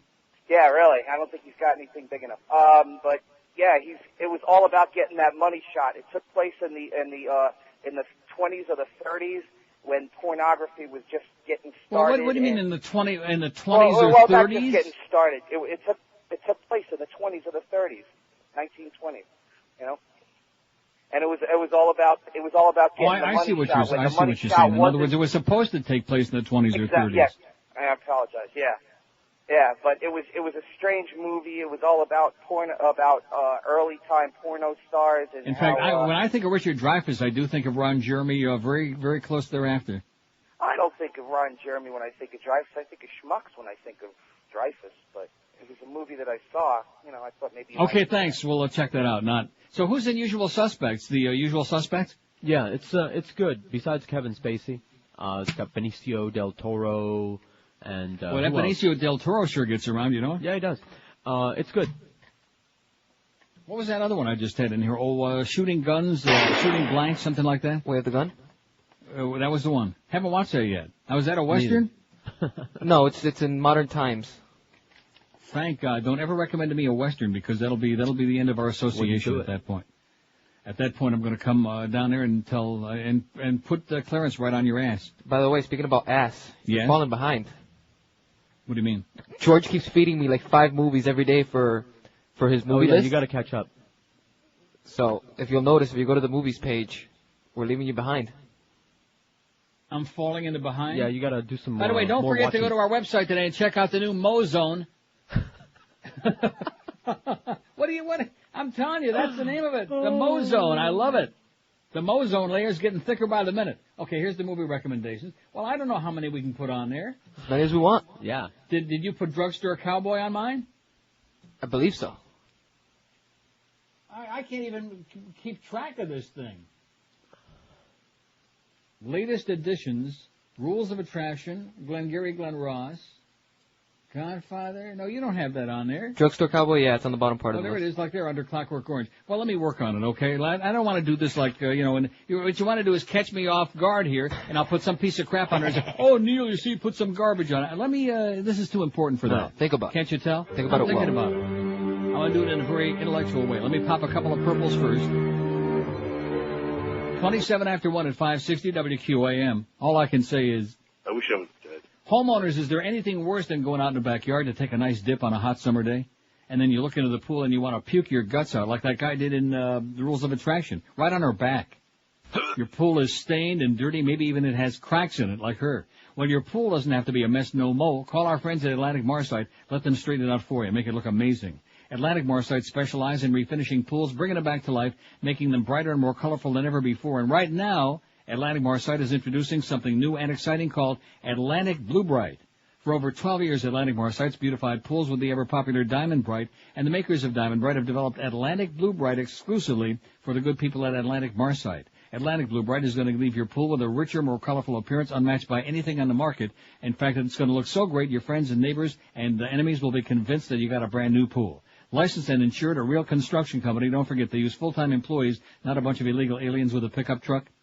Atlantic Marcite's family-owned and operated. Thousands of people in South Florida have come to trust them and love them and use them. And they serve all of Dade, Broward, and Palm Beach counties, too. Atlantic Marcite also does a stupendous, unbeatable job of deck renovations, custom lighting, pool heating, and exotic water features. So enjoy the entire summer in your own backyard. Call Atlantic Marcite today at 1-800-558-8883. That's toll-free, 1-800-558-8883. Atlantic Marcite truly is a pool's best friend. Live and local.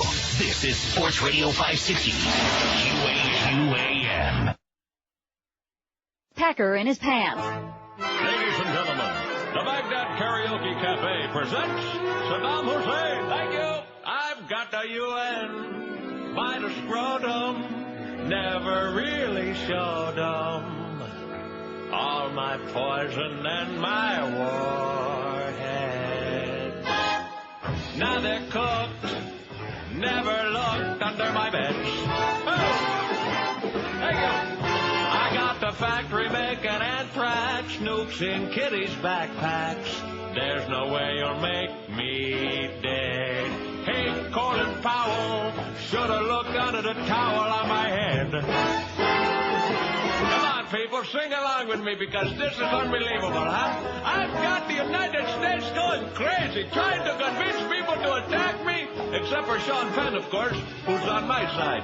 He loves me like crazy. Funny little kook. Oh, get used to a life of hard knocks when I give you the smallpox. You should have looked a little harder. Silly Bush, kiss the tush of this murderer. Thank you very much. Please tip your waiters and waitresses. Good night. 134-26 till 2. Mad Dog 2 to 4 this afternoon. Hank back in town from Shula's this afternoon. So anyway, this Easter egg thing is enough to drive you nuts. Yeah. So I just looked up Requiem for a Dream, and there are two, and they both have to do with Tabby Tibbins. You know, the host of the TV show? Right. Join us in creating excellence. The first time I watched it, the first two times, I never even realized what that stood for. Juice. Join us in creating excellence. But anyway, here's one of them. On the main menu, press down on your remote, which will highlight Hear Tappy's Amazing Life Story. Press enter or play and watch the TV show Sarah watches in the film. It's about 5 minutes long and pretty nifty. How do you like that? I got to do that. I got to see that. I'm going to go buy it. Well, you got to go to the website then. Because it's got, but I don't understand, why would they make this an underground thing? You're spending 20 or 30 or 40 bucks for a DVD. Exactly. You know what I'm saying? An Easter egg. In other words, it's a little hidden treasure just for fun. Right. For computer nerds. Right, exactly. Tech nerds. Oh, I wonder if Rules of Attraction's got any. Since I'm on the list right now. No. Good. That makes me feel better. But boy, there are just dozens and hundreds and zillions of movies that do. So there you go. Look up Requiem for a Dream and you can find Tappy Tibbins. And you actually see the TV show. I wonder if that includes the part where he comes flying out of the TV into her living room and they do the Kazatsky together around her. That. You know what I'm talking about? Yeah. 5, 6. 5670560. As far as I'm concerned, anybody who refuses to watch that movie, who doesn't appreciate that movie, you're just wasting space. You're wasting space. You're taking up space that a worthwhile creature could be using, and air. Here's a call from Kendall. Hello. Hello, Doctor. Uh-huh. Hey, Neil, have you seen Train Spotting? Actually, they're out of it. It's not in stock. The slot is empty. Hitler's in it. What is it about? It's a drug movie over in Scotland. Boy, there's sure a lot of drug movies, man. And Ewan McGregor's in it. Yeah. And can I get a quick request? Maybe. The guy at Bellevue with the Requiem music. Oh, that's not much of it. That's just a short, like a little thing. I hate this place. Oh, I see. Nothing works here. Okay. The medications don't work. I've been here for 7 years. Nothing works here. I hate this place. Nothing works here. The medications don't work. I've been here for 7 years. I hate this place. Nothing works here. See, I usually get hostile when they request like a whole bunch of different stuff, but in that case it worked out. It fit. And if the foo fits. 5670560, pound 560 on the AT&T and Verizon wireless line. Thank God I didn't have to go to the bedtime stories today, even though I got some real good ones, because we'd rather have them go on our website, wouldn't we? Right. And read all of that good stuff. Like intelligence historian says CIA buckled on Iraq. Groups decry U.S. Justice Department gay events ban. We don't want to say we got a bunch of fascists. Oh, I like this story. Vegetarian parent charged in malnutrition death of 5-month-old in Miami. You saw that? Mm-hmm. And what about the cows farting a lot and destroying the ozone layer? If you want to help the environment, go and shove a cork up a cow's ass, okay? You'll be doing a tremendous service. Here's a call from Weston. Hello. Hello? Yes, sir. Neil, hey, how you doing? Great. Pretty good. I just want to know if you ever saw any movies by the screenwriter Charlie Kaufman, or have you ever heard of him? No. Have you ever seen any of his stuff? He did Being John Malkovich, Adaptation, which came out last year and won a couple Academy Awards. Best Supporting Actor, I think. You ever heard of any of his stuff? No. I mean, I've heard the names of the movies, but I never heard of him. Oh, I think he's pretty new, but he's been around. He's a great writer. Like, I really think you should see Adaptation. Great movie last year. Nicolas Cage was in it. He played Charlie Kaufman and his make-believe brother Donald Kaufman. Okay. And it was a movie, like his kind of movies are movies about movies type of thing, you know? It's pretty interesting. And also, I wanted to know if you ever heard of the movie Duel from 1971. With Dennis Weaver. Yeah. That's a great movie. Do you know who directed that? You'll never believe it. Who did? Steven Spielberg. Oh, that's right. Yeah. That is absolutely correct. That was a great movie. Yeah. All right, that's about it. Thanks a lot, Pally. In fact, that movie is kind of like most of the driving you encounter in South Florida every day. Yeah. I like the part where they got all the snakes in the cages. In fact, in Requiem for a Dream, when just before the cop comes in and discovers him, after the guy from Happiness, the doctor, right, takes a look at that arm, Harry's arm, and he grabs all the vials of whatever the stuff is there, and he walks out, and then Damon Wayans is sitting in the other room, cooling his heels, waiting, and the sheriff comes in, and you look at the people who are sitting in that waiting room, right? And of course, keep in mind, he said, "Oh, we're 600 miles from New York. That means we got halfway to go to Florida." That should kind of pinpoint on the map kind of where they are. Live and local. This is 560. The radio's all yours now. QAM. Oh, I don't know what it is about them, their whiny little voices, or their big noses, those goofy hats, tiny little schmeckles. I don't know, they just rub me the wrong way. Anti-Semitism lives in every speech Hillary gives. It's in the news. Oh, Hillary hates Jews. Spewing hatred through the halls, busting people's matzo balls. It's in the news. Hillary hates Jews. You won't catch her lighting a menorah. God, she must have a wonderful aura. When she speaks, I wanna cry. She could use a good rabbi. It's in the news. Oi! Hillary hates Jews.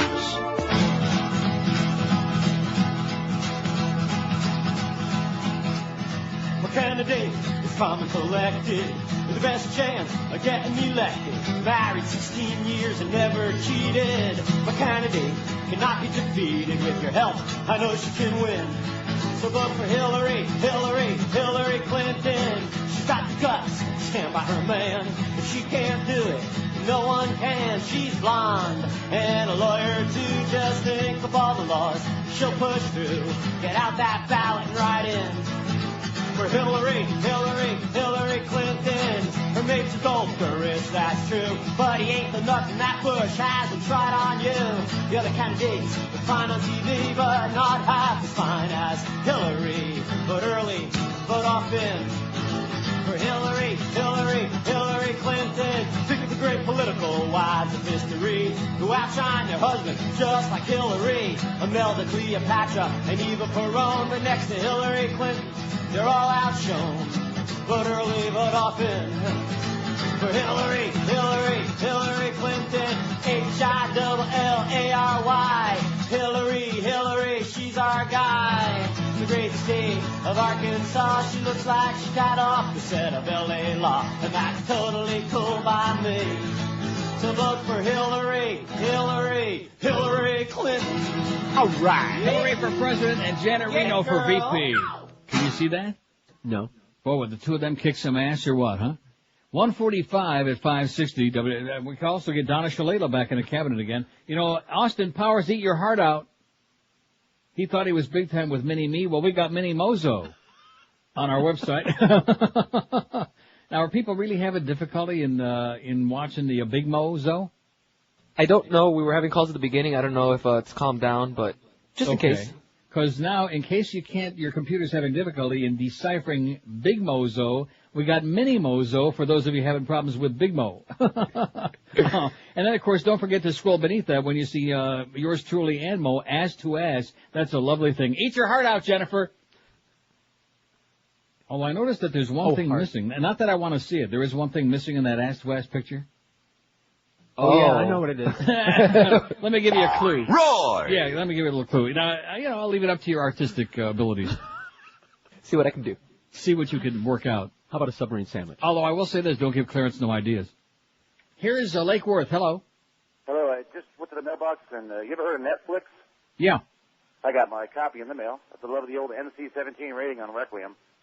And every time you see squeamish on there, it's got to be probably good. Mm-hmm. Looking forward to the squeamish part. Yeah. I'm glad that doctor's in there from Happiness, because he was quite interesting in that Happiness movie. It was pretty fun. He had a few problems, right? Yeah, it was really fun. But there's also the Easter egg thing is on Netflix too. They'll tell you some on there too. Oh, really? Yep.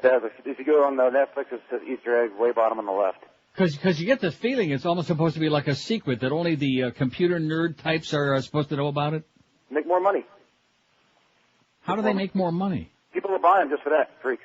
You know. Oh, I see. Yeah, good point. Okay, thanks, Pally. Enjoy it. Yeah, there are Easter eggs not just on movies, but also on computers. There's a whole list when you go to that eeggs.com. Did you see it? Yep. And there's Easter eggs under your bed, all over the place. And I didn't even know. In fact, Clarence said he had a couple under one under each armpit. And when he comes in tomorrow, which is payday, he's going to see if Beaner Boy wants to get his licks or not. 567-0560, pound 560 on the AT&T Verizon line. Here's Parkland. Hello. Parkland? Yes, sir. Hey, Neil, how's it going? Great. At IMDb, instead of searching and scrolling through movies, if you know the name of two actors that have appeared in it, right, you can search by the two actors, and it'll pull up all the movies they appeared in together. Really? Yeah, cut down your search time, having to scroll and scroll and scroll. You mean like Matt Damon and Ben Affleck, for example? Type their names together in the search thing, and it'll come up with all the movies they've had anything to do with, produced, directed, starred in, whatever. I'll be damned. Save you a lot of time. Okay, thanks. Thank you. Have a good See ya. day. Yeah, the top 250 movies is voted by our users. Now, we're only going to read, the top 175? Now, just to give you an idea. The Godfather's number one. How do you like that? We're very pleased with that. The Godfather's number one. Bing, you blow their brains all over your nice Ivy League suit. Right. Oh, I love that. Bing, you blow their brains all over your nice Ivy League suit. Shawshank Redemption's number two, which everybody raves about how great it is. And why won't I watch it? Because Jason, who used to work in our sports department and finally graduated and grew up and got out of there, he gave me the tape of that, which I still have somewhere, and he's never going to get back. I think you just hate Morgan Freeman. Oh, I thought Denzel Washington was in it. No, I like Morgan Freeman a lot. He's a great actor. Tim Robbins, Morgan Freeman, a cast. Tim Robbins is great. It was And don't let me forget, this is the month that Tim Robbins movie is coming out on DVD. Now, what the hell's in it? And also Ed Wood. What's the Tim Robbins movie? You know the one I'm talking about, where he gets elected president or he's running for... You know the one... Oh. What is the name of that? Oh, am I going to have to go online and check that out? This is enough to drive you crazy, man. It's enough to, have you institutionalized and get shock therapy. Oh, I will say this. Sarah's hair was a lot neater at the end. Neat as in interesting, no. Neat as in tight.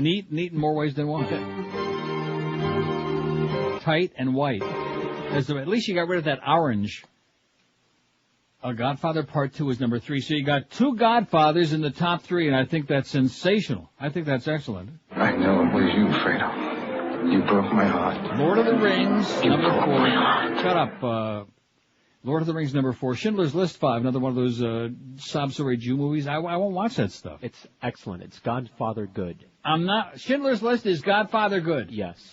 Have you lost your senses? Well, I can say that. It's about the Holocaust? It's about Schindler. Oh, did you see the thing about when Bush a few days ago was it at Auschwitz? I don't know. Do you see those clips on the news? No. And he had a tear in his eye, and he was probably thinking, gee, how come he let so many get away? That must have been what was crossing his mind. He wasn't crying for the victims. Casablanca, number 6. Citizen Kane, 7. Now, see, that's going to bother us that it's in there, but at least it's not number 1, like so many of these lists, these phony pseudo-intellectual lists. Then there's one, I don't think I can say this on the air, Shichinin, no, well, that's how, it's a Japanese thing. Dump you?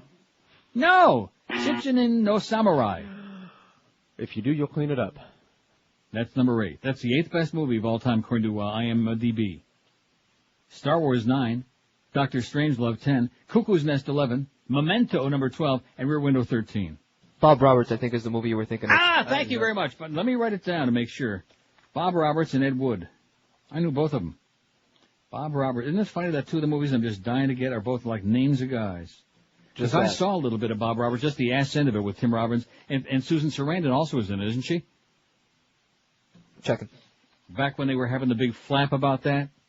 Because of the fact that, you remember all of that stuff. Well, if you're against the war, you're un-American. That was with the Major League Baseball Hall of Fame in Cooperstown. Remember that crap? Assholes. Because if you're a sports nerd, you have to be right-wing. I mean, doesn't it say that right in the Constitution, I believe? Oh, yeah. We're Sports Radio 560, QAM.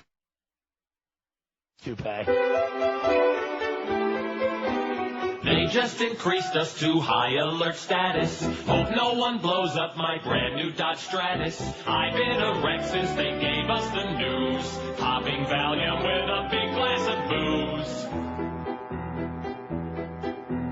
I keep a gas mask in my glove compartment. I called Remax for a bomb-proof apartment. Reinforced my front door with cinder blocks. Wonder if that will keep out the smallpox.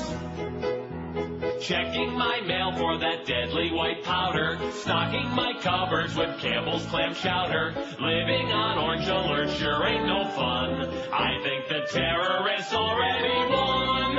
I can't take it, I won't make it. If it goes to red, Oy! I'll pull the covers up over my head and just stay in bed instead. I wish I was dead. 157 at 560 WQAM.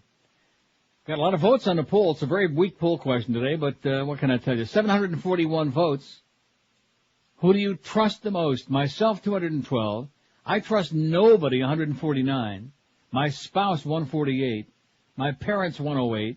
Neil Rogers, 57. Sure. My best friend or friends, 28. George W. Bush, 24. Oh, my God. 3.2%. You silly people, you. Mo Howard David at 11, which goes to show there's even more silly people. And my priest, rabbi, or minister, only 4. Out of 741 votes, only 4 trust their rabbi, priest, or minister the most. Here's Oakland Park. Hello. Hello. Yes, sir. Yes, I wanted to chime in on your program. Reverend Jones. Sounds like Reverend Jones again. Yeah. You want to chime in? No, you don't want to chime in on our program. You want to hog the program. You want your own goddamn show. Why not get up like at 4:30 in the morning and you can come in and get on the Mo show, okay? You maniac, you lunatic, over and over and over again. All you got to do is give him like one mention, the tiniest bit of encouragement, like you're constantly doing, George. Woo, man. Talk about a fruitcake. Now, see, when a call from Miami is on line 9, I always have to raise 2 eyebrows. That's Maui. It's what? Oh, Maui. I thought it said Miami. Here's Maui. Hello. Miami. No, I'm on the real beach now. Oh, okay. I'm not in Miami. I'm in Maui, for God's sakes. I'm the Well, guy I'll be who called from damned. Australia last week. Well, you're sure getting around. Well, I already went through New Zealand. I'm hitting Maui a couple of days, and I'll be home next week. But it's just been on my mind. George, why did you want to know about the haka? Hey, that Polynesian site you told me about, they got nothing. Nothing I want there. Did my friend RJ contact you? Because he's No. a Maori New Zealander. This sounds like a personal George call for like off the No, air. remember last week George was asking about the haka. I mean, I know George knows nothing about rugby, and he's not an athlete. No, but I So saw that's them do what- the haka. I saw the rugby team do the haka. I want haka videos. Ah. Do the haka? The haka is a native New Zealand Maori war dance that the national rugby Strangest thing you'll ever see if you live to be 1,000. Really? But they always do it before they play their international matches against any other team, and it's the real thing. It's a New Zealand Maori war It's chant something to that prepares see, them for the game. but you can't get I want a full-blown haka on a video by anyone. Traditional find dress, it, the George. rugby team, anybody. George, I will find it for you. I promise I you. hear they're going to have one on Iron Chef this weekend is what I'm hearing. Okay, listen, have a safe trip back, Pally. Talk to you later. Bye-bye. Thanks. Now, what the hell was that all about? Haka. Okay, we got the Mad Dog, Jim Mandich, 2 to 4 this afternoon. The Humper is back in town at Chula's, 4 to 7 this afternoon. Bye. The Neil Rogers Show on 560 WQAM, Miami, Fort Lauderdale. Hey, it's Howard. Howard David.